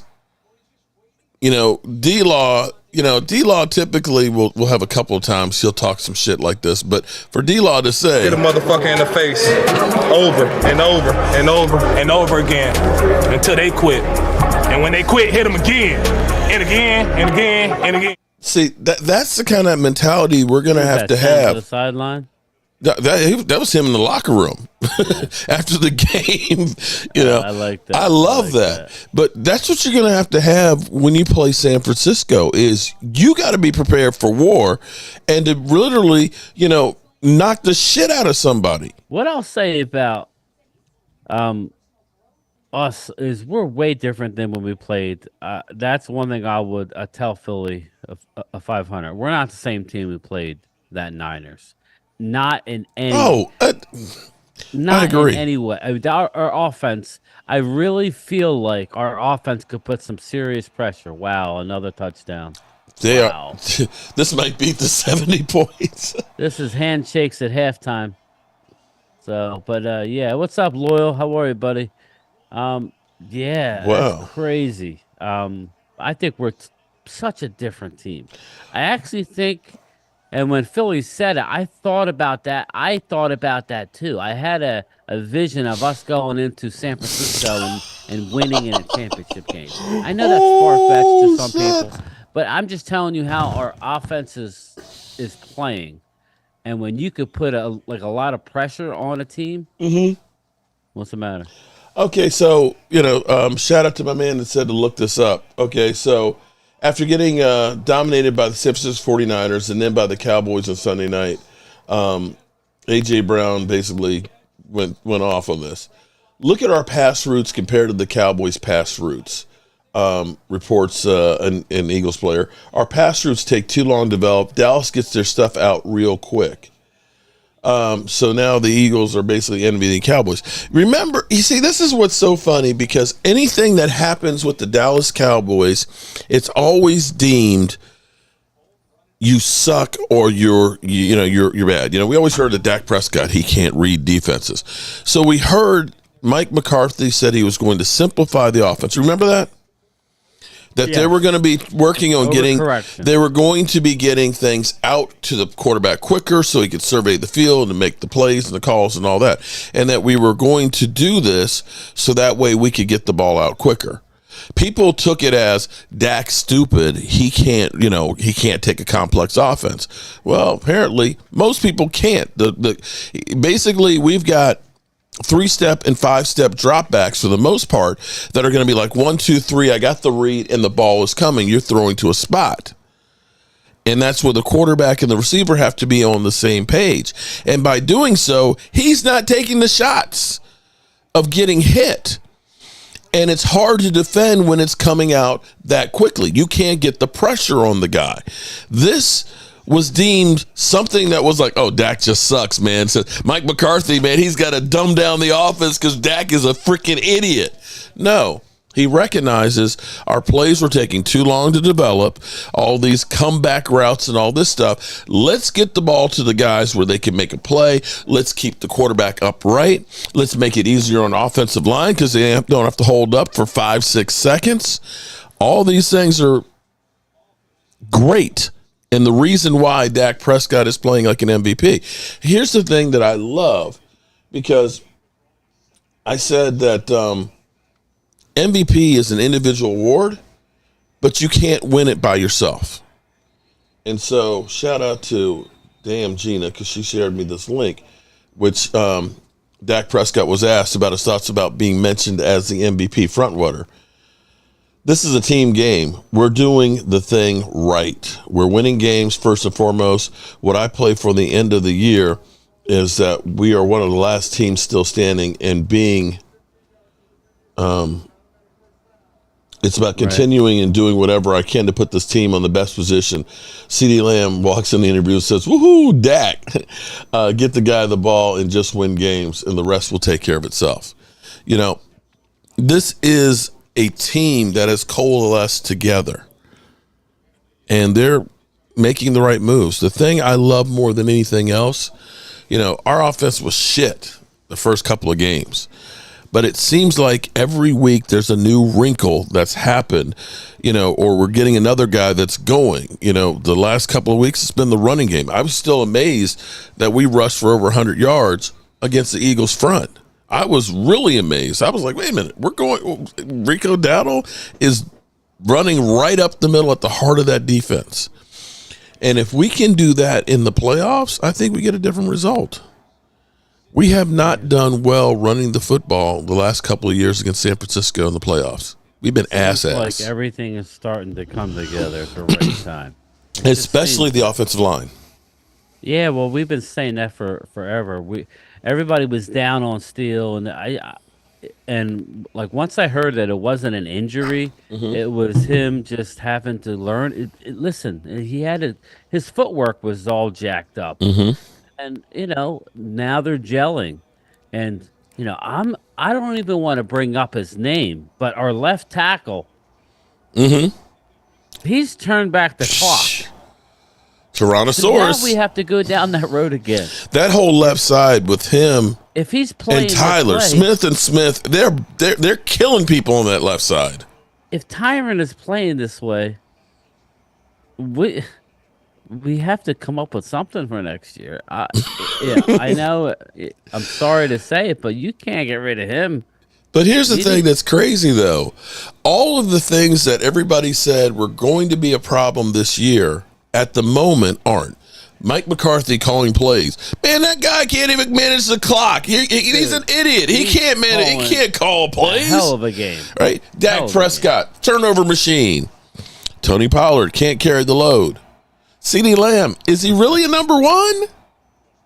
Tyron Smith, oh man, that guy sucks, man. He can't stay healthy. All we had to do was not practice. Who knew? Who knew? Crazy. He is really looking good. But Tyler Smith is playing at an all-pro level. Mm-hmm. If anything, he might be the best right guard right now in football. Left guard. Tyler Biotish might be the weak spot. Mm-hmm. And he was a Pro Bowler last year. But I think it'll be interesting to see. I don't think he's back next year. I think we move on, but it'll be interesting to see. I think it'd be a perfect time to trade Tyler Smith for a draft pick. Nah, why would you want to do that? Mm-hmm. Tyler Smith is balling out. He's going nowhere. Yeah, right. Yeah, I don't think I want to move. I mean, you could move him back out to tackle, but man. No, he's saying trade him. Who said trade him? For a draft pick. Who said that? Somebody in my chat virus. So you're going to take a sure thing and hope that you can. Are you crazy? He's a cornerstone. Mark McCarthy said he was simplifying the offense. I think he meant getting rid of all those damn option routes. JoJo, that was fine, but I think he overcorrected because of the turnovers. And Dak basically, him and CD and Dan Quinn, they all got in a room and said, you guys need to change. Boss Cowboy, damn. Boss Cowboy, here's Boss Cowboy. What if Mike McCarthy had the offense of the Dallas Cowboys from day one versus Kellen Moore? He couldn't. But that was he had to kill Kellen Moore and let people know that he was not the guy. He couldn't take it over because that was the Cowboys' favorite son. Yeah, and you remember when Mike was hired, we were leading the league in everything. Right. So it's like playoff wins. There you go. So yeah, I could see it. I just thought it took a little too long. If he identified as that being an issue, he should have changed it. But it's working now, and that's all that really matters, right? Mm-hmm. So you guys are making me feel a lot better about Sunday. That I will say. It's just this malaise of Cowboys past to how it's just like us to go into Buffalo and get our teeth kicked in. But that could happen. That could happen. But you know what? It shouldn't happen. I don't think it's going to happen. Though. The more I talk to people, you're making me feel like this is a different team. Mm-hmm. I'm hoping. That's all we can do, right? The Chargers can you believe the Raiders have scored 35 points? Yeah. 35. It's still 2 minutes left to go in the first half. Yeah, this might have to be a halftime game. Holy! I really have to shout out to Philly 500 for coming on the show. I don't know why cool. I didn't expect. I wasn't expecting that. I was like, he's calling. Maybe that was cathartic for him to get it off his chest. That he could talk to us about how bad he feels his team is, as opposed to his own people. I don't know, but that was actually really good. Yeah. Yeah, he's push tush doesn't work. Well, sometimes that pushing in the tush can work. Pause. Okay. Pause. Okay. I haven't watched the Chargers and Raider games. I don't know what's going on yet. You don't need to. Here's what we can say is the Chargers are getting mollywopped 35-0 in the first half. I don't think the coach is going to make it. I think he's going to get fired. There was word that they wanted to fire, that he should have been fired last year. And then you bring in Kellen Moore to finish him. Could you imagine a Kellen Moore? He's probably like, I should have taken Boise State. Is what he's thinking right now. What's up, Rhonda? How are you? Back when he had he had promise and the shine and everything else. Yeah. Remember the first couple of weeks when people were saying, we screwed up. I got you, Virus. Wondering. He meant Tyron Smith. He's 33. I don't know how much you're going to get. Tyron's already on record as saying that if he doesn't, he would retire. Mm-hmm. So I think he would be willing to do a team-friendly deal again, year to year, and that's fine. That's perfect. because you could still go out in the first round and draft somebody. But as you could tell, like a Mazi Smith, when you're drafting towards the end of the round, you need a little development. You can't just come right in. Just look at Nolan Smith, the Eagles pick, who was only a couple picks after our pick. He hasn't played much either. So, look at like Nakobe Dean. Yeah. Versus Damone Clark. Yeah.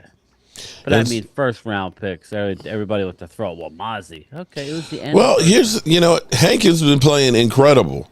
Yeah. And I'm okay with that. If you're telling me that I've got a guy who's playing at almost a Pro Bowl level at defensive tackle, I'm okay letting my rookie sit and learn. Now he's got an opportunity that hopefully he has learned watching and can now put that out on the field. Well, his only problem, and Mark could speak to this more than I would, but it's amazing that Mazi Smith, his main problem is getting off the ball.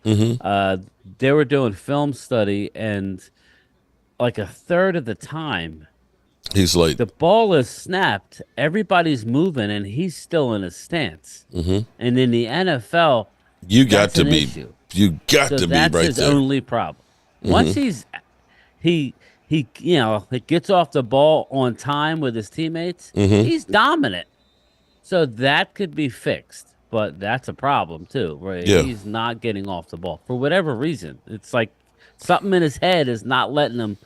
Sometimes you're thinking, and see, here's the thing with football.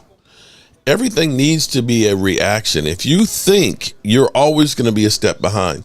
And you're out there, it could be, I'm sorry, that's my first yawn of the night. It could be that he's thinking about my assignments and where I have to go, and I'm trying to look to see where it's coming from and all that.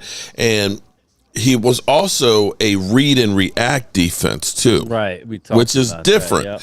And if you don't understand, and people always say, "Oh, well, you're non-skilled." I'm going to tell you that if you have to take on a double team, there's a lot of skill involved in it, because what you're taught to do in a read and react, that means you have to get your hands on the offensive lineman's body and figure out where he's trying to take you and fight pressure, as opposed to a Dan Quinn's offense, which is more of a gap control, which means as soon as that ball snapped, I'm getting into that hole.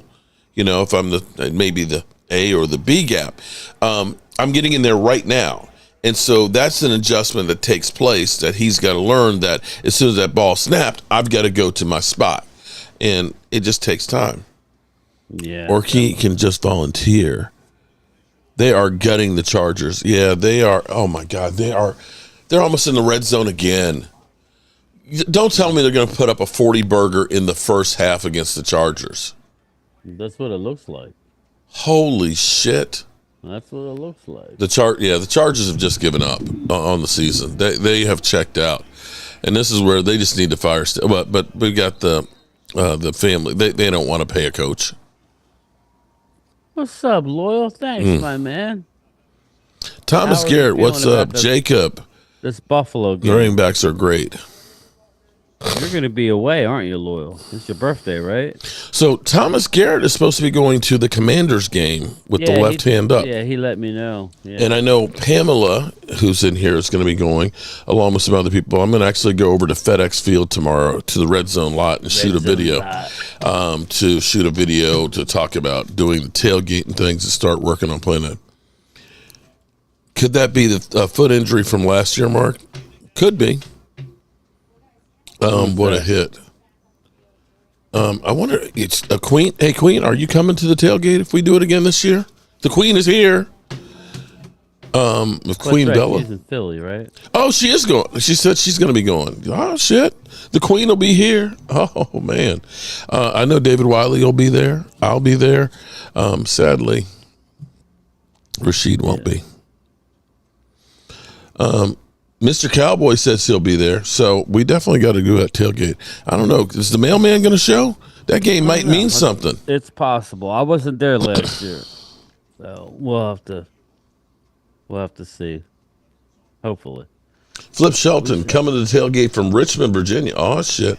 Yeah, I need to start getting this thing together then, because, yeah.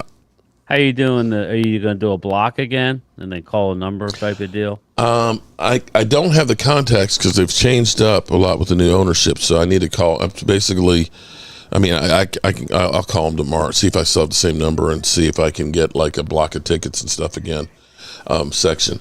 But definitely, the club box would be a good note. Damn, another touchdown. Wow. Damn. 41-0. Lord have mercy.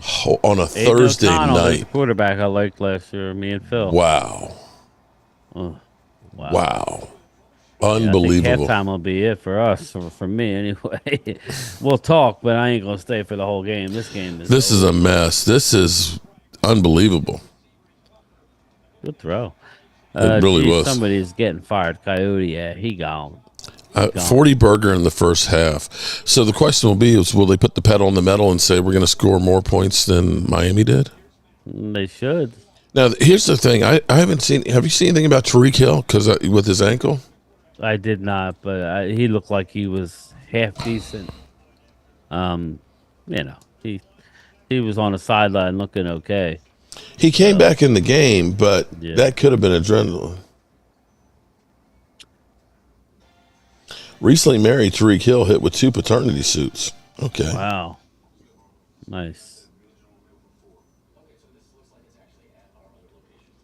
What's My up, ankle Randy is South? gone. What's Tariq going healthy on, for man? Cowboys clash? That's Ronnie Young. Just imagine if Jerry Jones hired Kellen Moore for the head coach job. Cowboys would have been a world of definitely, Ronnie. Toss in the towel and go home. Yeah, Coyote, I think I'm going to call it at halftime. I mean, I'll talk to Mark, but I'm not going to go much more.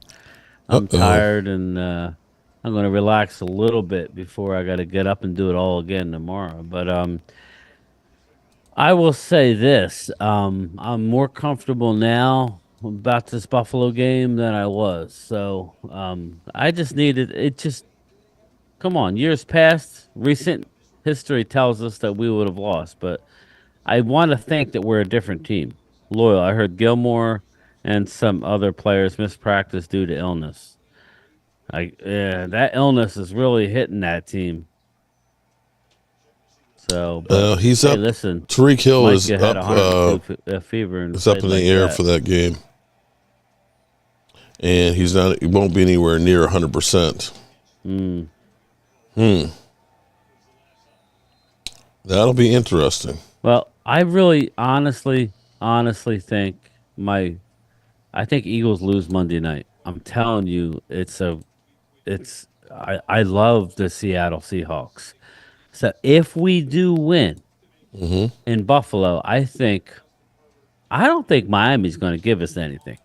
Miami could score, but I don't think they're beating us. Their defense isn't very good.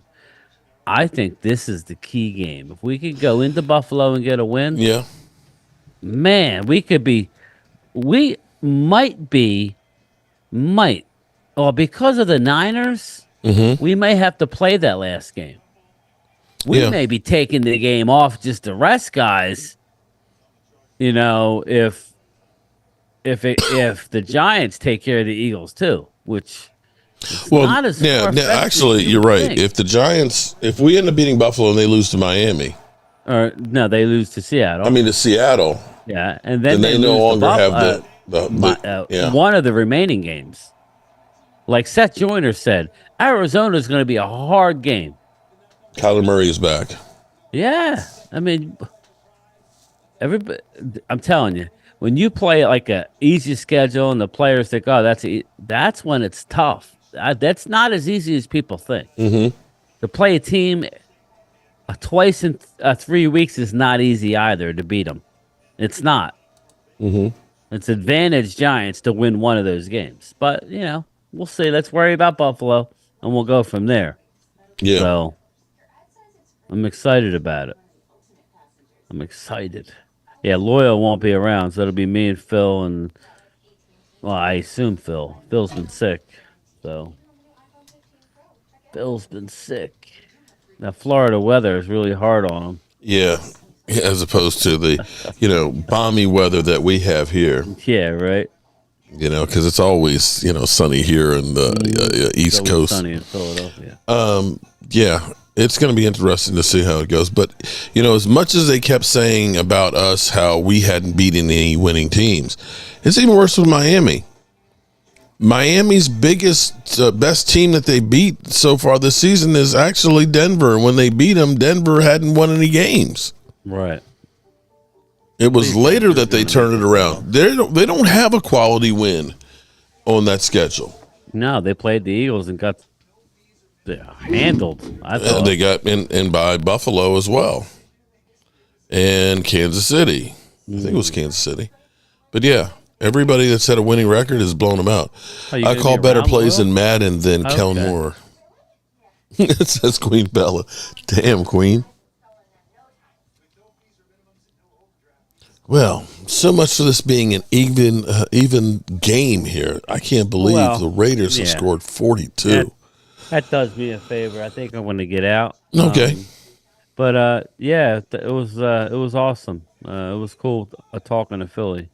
So any of those trolls who like to troll me around here can stick it. Hey, make sure you guys check out the mailman, okay? And again, leave your porch light on, okay? If they have to come up to your house, leave the porch light on for them, and make sure you take care of the mailman. You're getting all that big ass shit delivered and all that. Come on. I'm closing in on 1,100. Damn, you rolling, man. Shit, you're going to be passing me soon. That's rolling, yeah. You're going to be passing me soon. Yeah.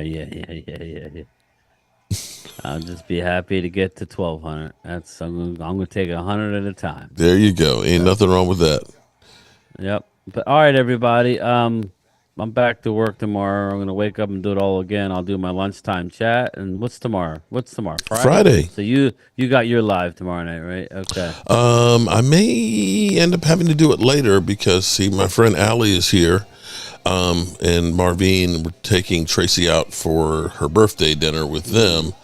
The reservations are at 8, so it might be that we go later. Yeah, that's cool. Oh, man. Dirty Sanchez says his wife usually takes care of the mailman. Boss.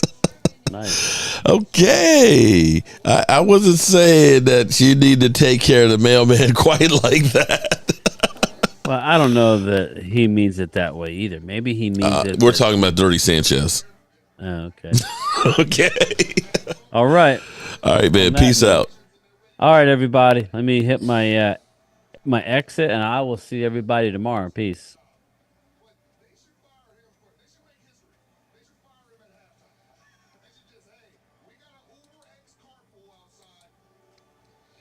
Okay. Oh, Faded Punch is back? Mark, this is like a Giants and Cowboys game. Oh, man. They ain't no... Welcome back, Faded Punch. I actually called you out as a cockroach. I say, you're a cockroach, man, because you hadn't seen you since you got your lunch handed to you. Yeah, you know what? I was saying this yesterday to my wife that, Richard Sherman's not really... He's just too angry and too much haterish.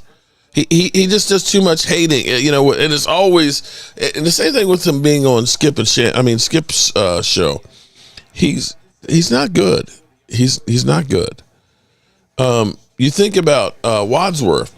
He's friendly. He's like a guy that you say, man, I'd like to go out and have a drink with that guy and stuff and talk football. I don't know that you feel that way about Richard Sherman. You feel that way about Ryan Fitzpatrick, Fitzmagic. You'd want to hang out with them. Thursday's terrible Thursday game. Cavs loss. We're overrated right now. King James, run the ball. Get him off my screen. Your wife must be a nice lady. Oh, man. See you from the gym tomorrow at game time, Brian. The Roaches, yeah, they're finally coming back. You know what happened? They miss us, man.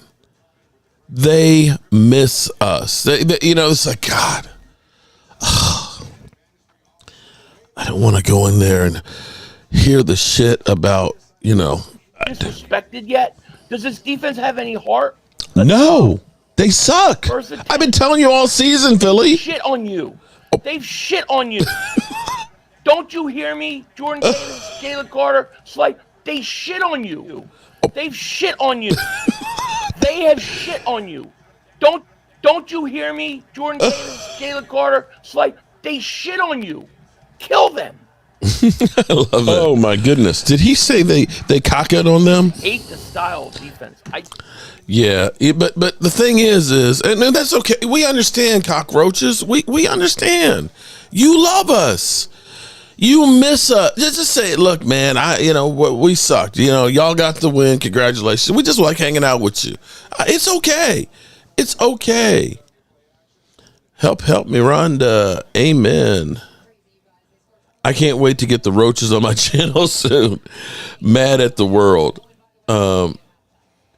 Our latest member, I live in Dallas where they won Super Bowls. It was awesome. I remember when Deion Sanders came to Dallas, the whole city went crazy. Yeah, I remember those good old days too. And I'm hoping that we're going to have those as well. Mark, don't worry. It will be a game again soon. I still believe. Amen on that one. That's, you got to believe. And that's what I was saying to Philly 500 here earlier on. A win cures a lot of things. A win cures a lot of things. Chargers should just go back home. We won't think any less of the. No, they should just go to the casino. They should just go to the casino. Is Angelica Barone? What's up, Angelica? Angelica, how's the puppies? How the puppies doing? Very good quarterback. Happy puppies. Oh, nothing wrong with happy puppies. We all like some happy puppies. There's nothing better than happy puppies. Okay. Thank you, Rhonda. But yeah, I can't believe that the Raiders have scored 42 points. This is a division game, man. How you lose? How you give up 42 points in the first half? Oh wow! So J Tuck, the internet is still undefeated. We have J Tuck posted the jinx. Remember the Charger fan that was like, Chargers. He's like, that was the kiss of death. Make a here we go t-shirt, Mark. Oh shit. Hold on. Where? My wife. Oh wait, I don't know where it is. Here's what's cool. Let me see if I can pull it. I have not only, my wife has made a here we go shirt. Okay, here we go. Okay, she's got a couple of versions of it. Not only did we do that, if you are a Joe Boo Sports Tailgate member, now it won't get here till like the second or the third, although sometimes they get a little early. I have done Joe Boo shot glasses that say, here we go. Here we go. Let me see if I can get the proof. So they may have sent that to me already. Hold up.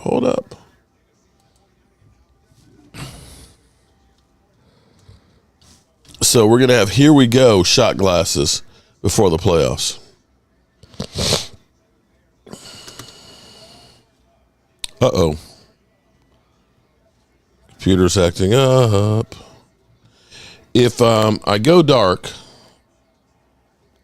come back.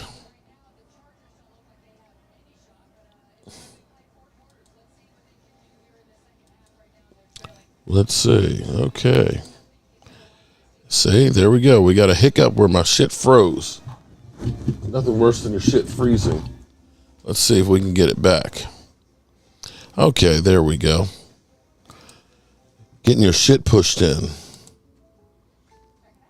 Let's see.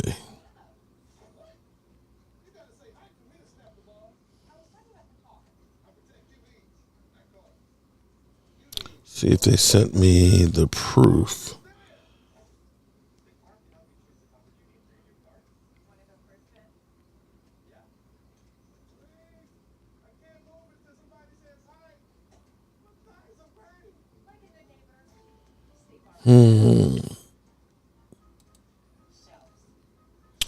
Okay.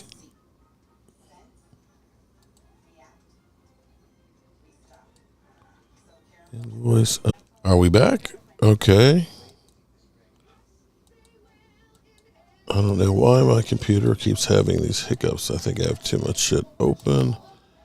Let me get rid of some stuff. Okay. Are we still here? Okay. All right. Let me see if I can see it.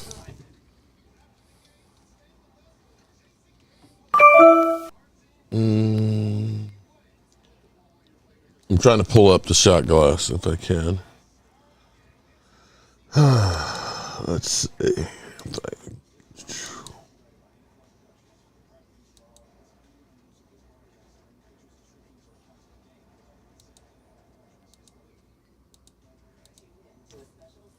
Hang on, good people. Oh, here we go. Okay. Let me show you guys. Boom. It's 2 colors. Look at this. Boom. That will be our new shot glass. Here we go. What do y'all think? You like it? And we have a shirt. Tracy's actually made the shirt that matches that as well. So here we go. Make third down more manageable. Yeah! Here we go! Here we go! Here we go! Yeah! Against C.D. Lamb. This time C.D. Lamb's in the... So that will be, if you are a Tailgate member, you automatically get one of those. And so, you know, what we've done with the Tailgate members is whenever we come up with a new shot glass design, you automatically get one of those. So we'll have to send out like 40 of those out right off the bat.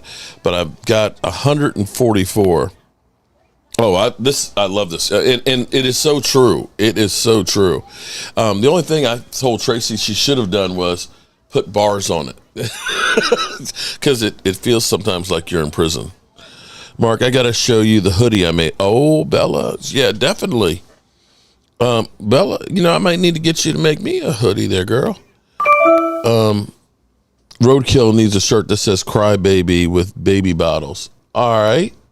That sounds like a winner. Let me close some of this stuff up here to make sure we don't overload my shit. So maybe that's half the problem. You want that shot glass? Thomas, I'll have those. I'll have them before the Washington game, so I'll bring some to that game. And there's Joseph Heatherly. Joseph, how are you doing today, buddy? I hope you and Maya are feeling well. Philly 500 game well shot. No, I'm not doing a game because the problem is I got to order to make them affordable. You know, to order 144 of them, it costs $400. So to make them affordable, you have to get like 144 of them. I'm not doing 144 shot glasses of Gainwell. Just not going to do that. And if you only order like 1 or 2, it's like $12 a piece. So sent me a message on the Twitter. Okay, let me check out the Twitter.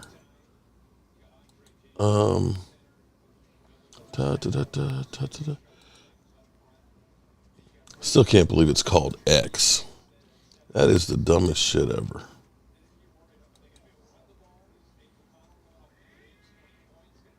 Here we go. Beautiful. Really beautiful. And the sweatshirt looks good too. Shout out to the queen. That looks great. Nice job. Did you cut that on your or you did that on, what do you call that damn printer? Oh shit. I want to get one of those printers, but I forgot what it's called. But damn, the one I was looking at is like $1,500. Elon Musk is the Jerry Jones of tech. Okay. Alan Williams, what's up, Alan? I'm on the east side of Tucson near the military base. Been a rough year, Alan. Yeah, it has definitely been a rough year. That is no lie. Okay. Oh my God, they are about to score again. They are on the 38-yard. This is ridiculous. Sublimation. That's it. Sublimation printer. I was looking at, what kind do you have, Queen? How big a one do you have? I was looking at, what's the name of it?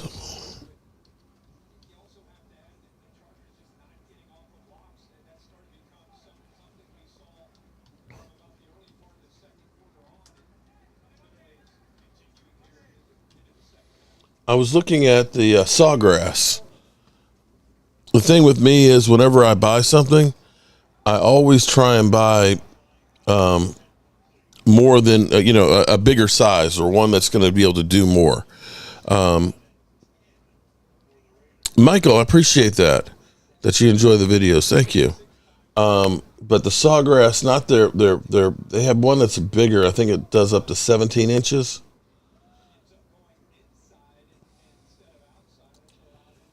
And I think it was like $1,500. I think it's the Sawgrass 1000. Oh, okay. So which one do you have, the 1000 or do you have the 400? And was it worth it?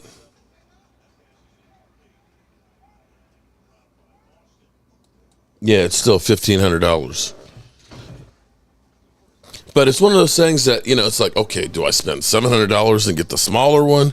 And then you realize, oh, I'm doing like 4X shirts. I need bigger prints. So it's like, if you're going to do it, you want to make sure you have a bigger one. That's where I got my Inventables. I haven't used the whole 4-foot wide section of it, but if I ever do start cutting out cabinets and stuff on there, I have the capability of doing it. 11 by 17. Is that the SG 1000? I think that's, yeah, you've invested some serious money on there. The 1000 allows you to print 13 by 51 maximum.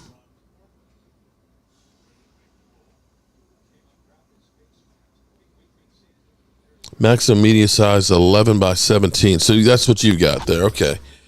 Media size with the tray is 13 by 19 or 13 by 51. So yeah, you got and you did the mug with it. That's freaking insane. Oh, I agree with you. It's a great. Well, I invested, and I'm still paying. I've got 3 more payments left to pay off my Inventables, which was $9,500. Still working that sucker off. The score is 42-0 Raiders over the Chargers, and they're in the red zone again. They're about to go 49 and burger right now on it. This is just so bad. Top 5 offense, top 5 defense. Dak for MVP. It's beyond a blowout. For me to do my YouTube channel creations production, I use an HP all-in-one. Tons of memory, and we're spending extra money to get the job done. That's the thing that's true about anything. T-shirt that says "Hold my beer." We have it's not a sublimation printer. We have where you do heat transfer vinyl that Tracy's been doing. Like, this is heat transfer vinyl. So what happens is you actually have a sheet, and it cuts out the vinyl, and then you have to pull out the weeds on it and put it on here. So this is a gray set piece, and then it's a blue piece. So there's 2 sections here to do this, and you got to line it up. With the sublimation printer, you can print anything. It's just basically load it in there, print that sucker out, and then it's well, ours isn't a Cricut. It's a different name. The Cricut ones are kind of like the, Harriet homeowner, I'm going like the Cricut, that's the name brand one. The one we have is actually 24. It's 24 wide, and it's more of a professional one. It costs more than the Cricut, but it does more than what it does. Okay, anyway. Again, I was like, I want the bigger one. I don't want 12. I want 24. Raiders about to score again. I know this is a football channel, and we're sitting here talking about, printing and T-shirts and stuff. But hey, when you got a 42-0 game, you got to talk about something. The Dolphins scored 70, and the Raiders said, "Hold my beer." Silhouette. That's it. It's a silhouette. Oh no, they didn't. Oh wow. Wow. This is just, there is showing no mercy. Taco Bell band, Kellen Moore joke. Wow. Jeez. This is insane. 49-0. Less is more. Oh, no. No, you didn't. Less is more. I love it. I love it. Oh, my goodness. Wow. You make Allen throw 2 picks on Sunday. I hope so. Dude said we're keeping a foot on the gas. Hey, look, we don't have wins like this very often. Damn it, we're gonna explore. We're gonna have some fun. Key Time Sports 49-0. Lady Lieber in the house. Uncle Charles, Rhonda all day, all night. Cowboys. Wow. Yeah, this is ugly. This is definitely ugly.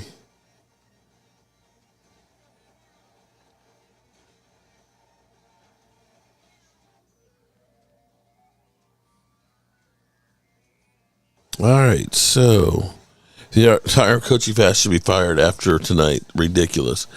Yeah, you would think it's all Dak's fault. At this point, I just want to see how many points they're going to put up. So the Raiders have the opportunity. I think the highest scoring game is 73, I think. So they're only 24 points away.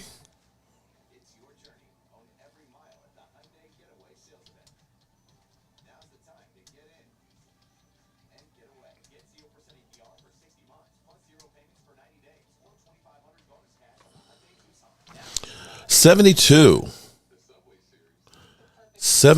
was the most. So they're only 23 points away. Throw the damn towel. Someone's getting fired tonight. Oh, man. Unbelievable. 72-41. 113 total points back in 1966.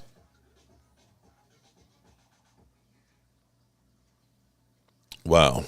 That's crazy.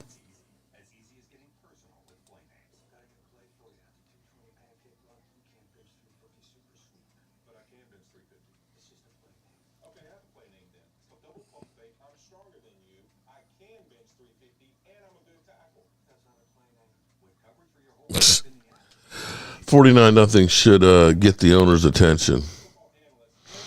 Mark, are being at the crib this weekend? Yes, we are going to be at the crib. I'm going to be here this weekend. And if we lose, it may be the last game I have here. I'll be just like at the Red Brick House every Sunday. Can you get fired mid-game? Bring out the backups for the Raiders. Dak is throwing 4 TDs against the Bill. My QB will keep the MVP going. The Clapper son won't make it through the season either. Raiders offense making up for last week. Sorry, Mark, just got on. Been to the hospital with my son. Is your channel still in? Oh, okay, Evan. Okay.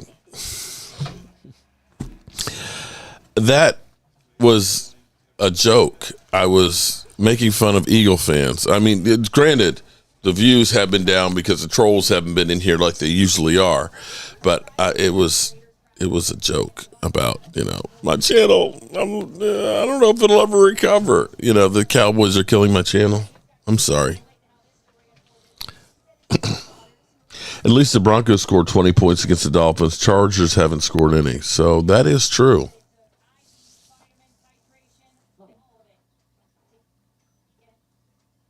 Wow. This is crazy. Let's see. Can the Chargers get a first down? I haven't even checked the stats on this game. Uh-oh. And just like that, the Chargers, they gave him a mercy touchdown. Josh Palmer gets a touchdown.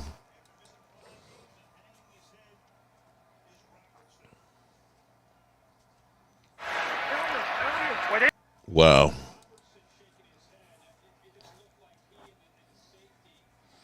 I wonder if they're going to chastise him. Bro, man, we had a goose egg going, man, and you fucked it up. What's up, Uncle Charles? How are you doing, man?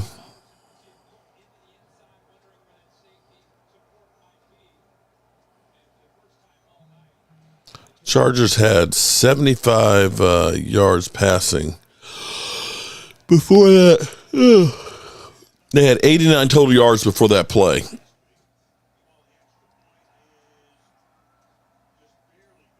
Wow. The Raiders had 343 yards to that point. That's crazy.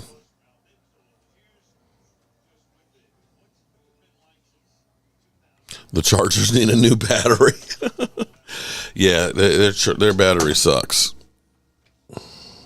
Give Kellen Moore the game ball. Still kind of killing me. I mean, I still work through pain and take ibuprofen. Put the Caffolet or whatever it's called on it to try and help it out and make it through, but it's still sore. I think it's basically tendonitis.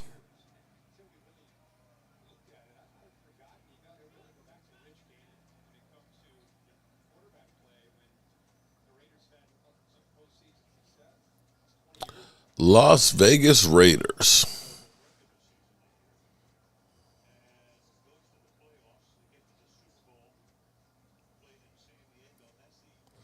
Kellen Moore trying to save his ass. Yeah, I don't think there's any saving for this coaching staff. I'm sorry. You're down 49-7, and you still have 10 minutes left to go in the third quarter. That's pretty bad. Brandon, it's still out there. The thing was, I've been working on the Red Brick House so much that I never really had a chance to get it set up. And we ended up getting a 70-inch TV in here, and we've got the 50. We got a 70-inch, a 50-inch, and a 32, and a 42. It was just Mark Holmes is more attractive than Mark Davis. Well, I ain't saying much, but I appreciate it. It was just easier to do stuff in here instead of trying to get everything set back up outside and so on. So I just, it's been kind of a crazy year because I have spent so much time and so much money working on that Red Brick House, but I ain't mad about it at all. All right, let's see if the Raiders go back down now. Now the game's getting close and get serious.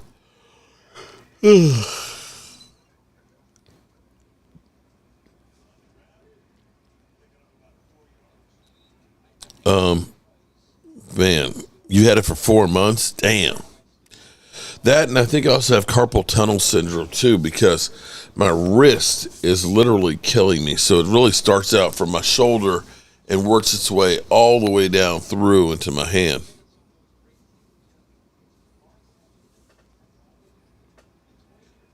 There's no saving. Not sure if they sell it there. Ground bison? I don't say I can say I've seen that. Leading the game, you would think that the Raiders is a team to beat in the NFL. Be right back. I can hear you. All right. Mark worked hard. I got the same thing, but the lawyer said I have the case against the foreign industry. Okay. All right, 3rd and 4. Uh-oh. Are the Raiders about to choke in this game? You don't want to give the ball back to the Chargers, man. This could be the biggest comeback in the history of the NFL.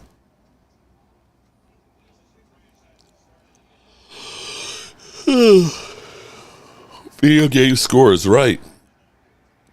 3rd and 4. Uh-oh.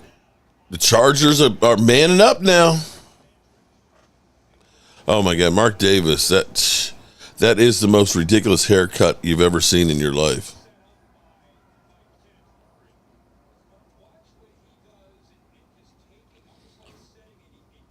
An epic breakdown for the ages. This is pathetic.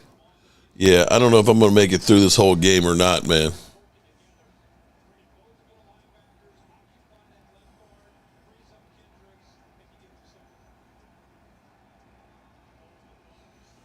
All right, let's see. Can the Chargers go down and score again?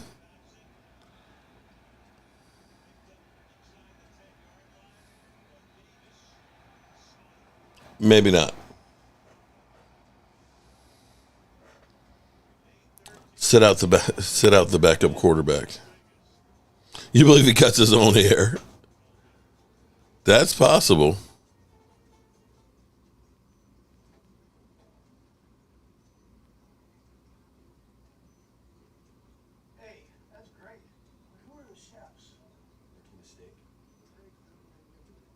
Who are the chefs? Oh, man.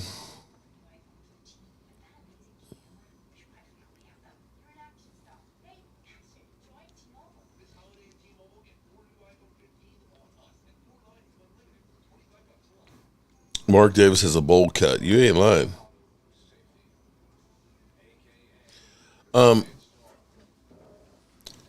Let me take a look at it because I actually hadn't paid attention. I think we're pretty good, with the exception of Hankins.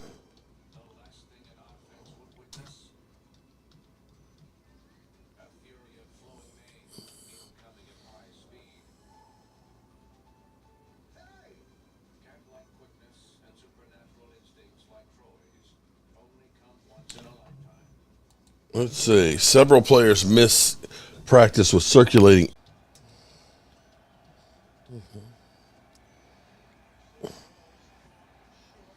Okay, we're back. Sorry about that, guys. Don't know why. There's no sun up in the sky. Stormy weather. But it gets...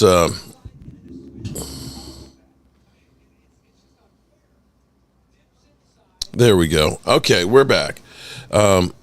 Stream froze. Yeah, it's when I've gotten it so at least I have to reboot my computer after so long. It just says screw you. Probably before next season I'll get a new alien computer. This one I've had for about 3 years, and so it'll be time to upgrade again. So forgive me.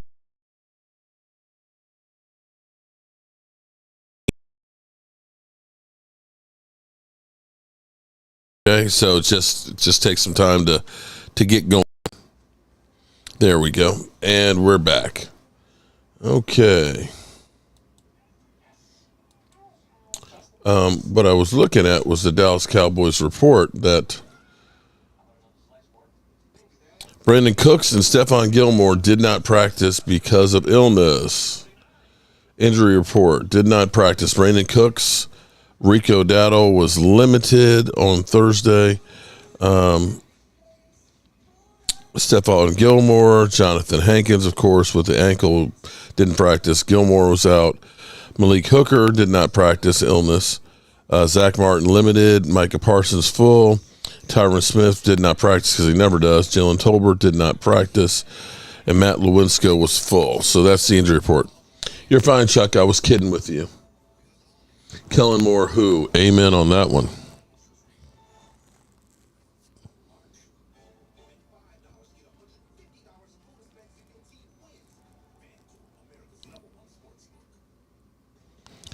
Alrighty. AB heading home. Catch up. Hey, I love weed. What's up? Chuck's a douche. It's been a rough day, Chuck. Okay. Welcome back, Rhonda. How you dealing with the tennis elbow for that long? Man, I'm telling you, mine started, I know why it started because of doing, and I need to do more of it too. But doing the plaster on the wall, because you're literally putting cement and the plaster is real heavy, and having to do that motion on the wall and back and forth, and you really have to push it into it, and you're also throwing that shit on the wall. That's what started it off. I couldn't do, I would do live streams for about 2 hours or so, because after that, my arm would feel like it's about to drop. It's a rough day for the Chargers. That ain't lying. Janet Rogers, what's up? I love crabgrass. Okay. Alan Williams is back. Eddie! Mark, I was so sick and tired of your people saying I wasn't great coach. After all, who's a better to teach Dak than me? Signed the guy who won 94 and P.S. Still your coach, Jason Garrett. Eddie, let him go. Let Jason Garrett go, man. You know I love you, cuz. Did anybody ask you, this is between her and I, what the heck's going on? Chuck, slow your roll, buddy. Great to see we're above the Garrett Kellen Moore days. Oh, my God. This makes you wonder, like, Shit. My man was saying on Twitter, what if Mike McCarthy had taken the play calling duties originally and that Kellen Moore, we didn't waste all the years with it?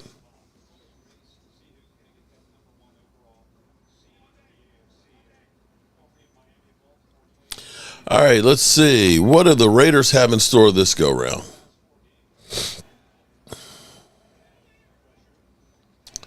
Okay, 3rd and 5. Jason Garrett is dead to me.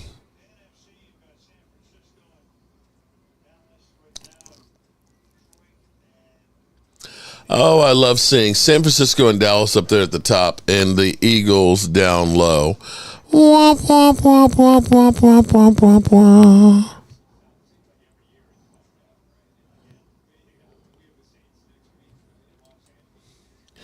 They're killing Kellen Moore on Twitter right now.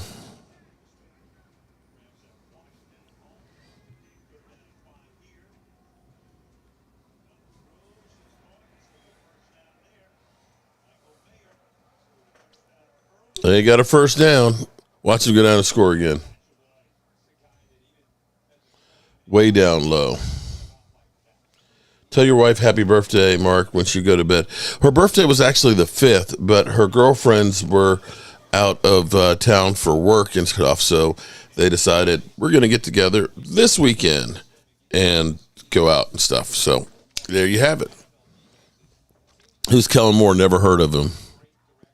Who's Jason Garrett? Yeah, definitely. I agree with y'all 100%.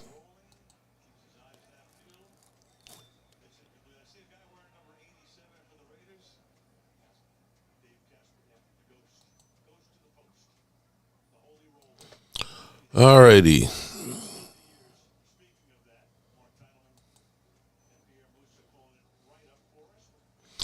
You know what's funny is we're watching the Ghost to the Post, Ken Stabler. I remember these games when they happened live. That's how old I am. Troy Aikman's back up. Chargers go home. Kellen Moore will be the next Chargers interim head coach in the morning. Night, y'all. Good night, Chris. I love weed. Is very protective of us Cowboys lady. I'll be driving from Minnesota to Virginia, leaving Friday morning. Hopefully. Oh, wait a minute. You're coming to VA? Oh, shit, Eddie. How long are you going to be here, buddy? That's a long drive. Wait a minute. Hold on, Eddie. You are not driving from Minneapolis to Virginia and leaving at 4 Eddie, that's a couple thousand miles, man. I mean, not a couple that. That's well over 1,000 miles. Unless you're driving like a jet.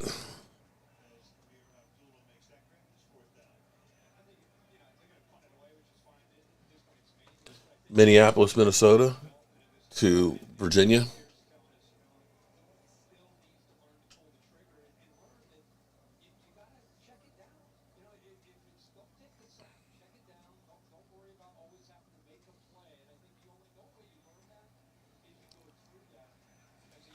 I'm looking this up. It's 1,100 miles, man. That's like me almost going to Dallas, buddy. That's 17 hours. So 4 a.m. I guess. Damn, bro. That's hauling ass. Although you are an hour. 4 a.m. is actually 3 a.m. here. So 3 a.m. Yeah, that would be. Are you stopping for gas? You'll be there for a week, so I'll get there Saturday, but it will be like 16 hours. Are you driving by yourself? I hope you can tag team it.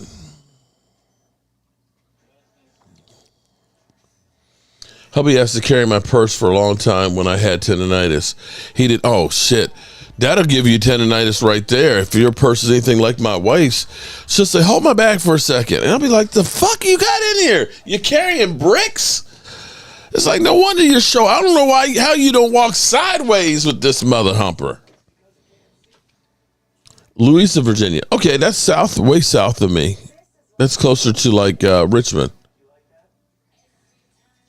Mark, you know I had to stop for gas. Shoots. That's 1,100 miles. Unless I don't know what you got that you can make 1,100 miles. Now I will say, I drove from Virginia by myself to Tampa, and I think I did it in like 9 hours. I went by myself, and I was like speed stopping for gas. I stopped twice for gas on that trip, and it was just like I got there, and I just kept going. I had satellite radio and had like old school rap on, from the hip hop, hippity hop, and that way I could keep the beat and just keep on rolling. You have a big ass purse?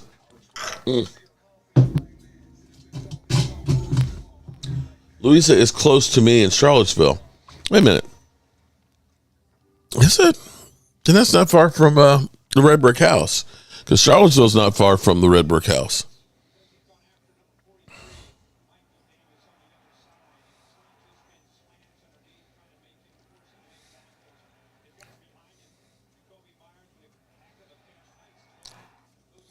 The Raiders have done it up tonight. I hadn't even really been paying attention to the game after we had Philly 500 in here.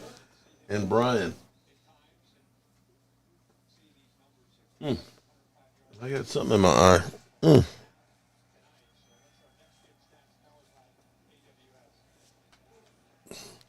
Well, the Raiders have gone stone cold. Let's see if the Chargers can take advantage of it and get back in this game. Music will be flowing just like Flo. She Eagles ass last Sunday. Monday, Jeff.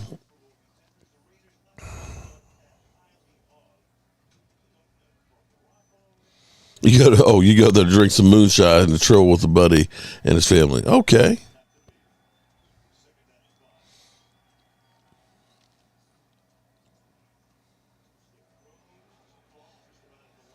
Okay. 3rd down and 2. Got something in my eye here.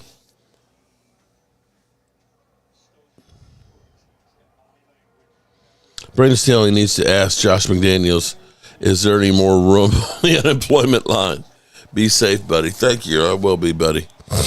I'm actually here doing a bunch of work in the workshop because if you remember, I'm doing the bookcases on the side of the fireplace. I'm making all the doors here. When I go back down, I'll be able to paint them and put them in place, so we'll really get that upstairs looking together. All right, Troy, I will see you Saturday.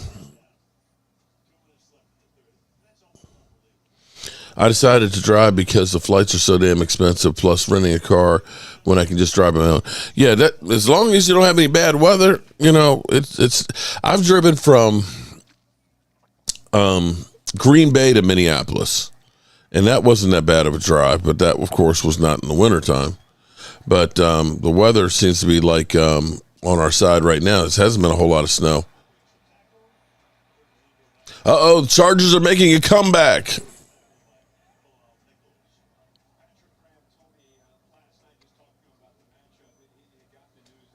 Wait, Mark, do you know that Pink sells a hot dog called the Rosie O'Donnell? It's a 9-inch hot dog on a warm, soft bun. Okay. Oh, he's renting a car. It's going to be on somebody else's.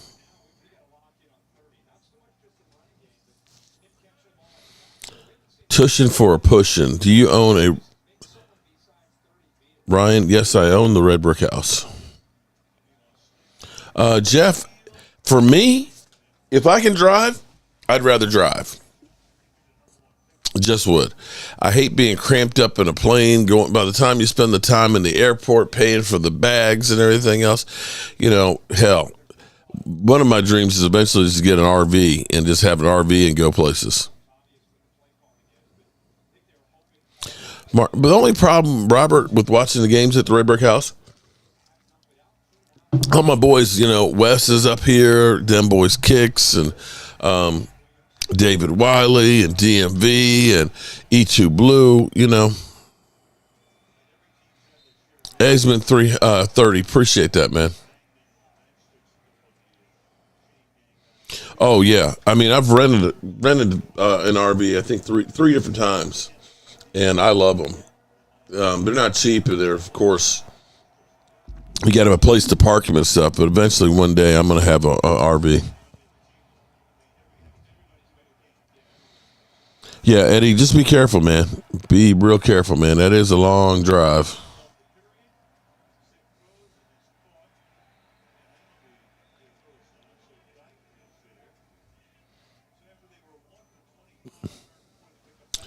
All right, so this is the end of the third quarter. We're 49-7. I think I'm going to go ahead and end the stream. I've got my friend Allie that's here and say hello to her. And then I'm going to go out here and do my fireside chat and call it a day. Eddie, I'm going to be here until Monday. So I'm going to be doing the game here on Sunday. And we're going to have, I'm thinking about a prime rib sub. They have either a prime rib sub or I'm going to do like a chuck roast in a slow cooker. So it's like a nice, wet, juicy sandwich. Because Buffalo is also known for this roast beef sandwich that's like, hand cut. So we will definitely be doing that. Maybe this one or the other. Good night, them boys kicks. I guess I'll see you on Sunday, bro.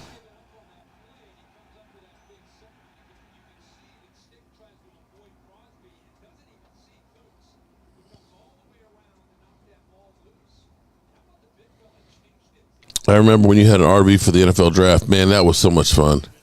That was so much fun when we drove down to Dallas. Having 6 guys together in an RV, driving to Dallas for the draft, talking football was incredible. 56-7. Just tune in and don't think I even turn the game on. Saturday will be good, though. That's right. We've got games Saturday, don't we? Oh, shit. Forgot we got games on Saturday this weekend. Raiders defense scored. Yeah, this has been a crazy game. 56-7. Wow. Unbelievable. Farts and poops in RV, laugh out loud. We didn't have too much of that. We had a rule that no deuces in the RV. No deuces in it. Nope. We stopped off a gas station. If you had to take a dump, okay, you took it at the gas station. Saturday, Sunday, and Monday games all day. Evan, good night, man. Crazy Corvette. Ball is out. That's a touchdown. Raiders. Good night. Mark, tell Tracy happy birthday. Looking great at 30. Yeah, you can almost double that, but don't say that I said that. We old, man. I bet Moore didn't make the rest of the season. Nobody's disrespecting her. She knows I would never disrespect her, so, but fuck up. Okay. I still think you should have picked me up here in Nashville. Get that RV, Mark. Your dreams will come true. That's one of those things, it's not a matter of not wanting. It's a matter of having the money to do that. That's literally buying another house. Good RV rule, Mark. Safe rule. Okay. All right, good people. We're going to go ahead and call it a night. I appreciate everybody.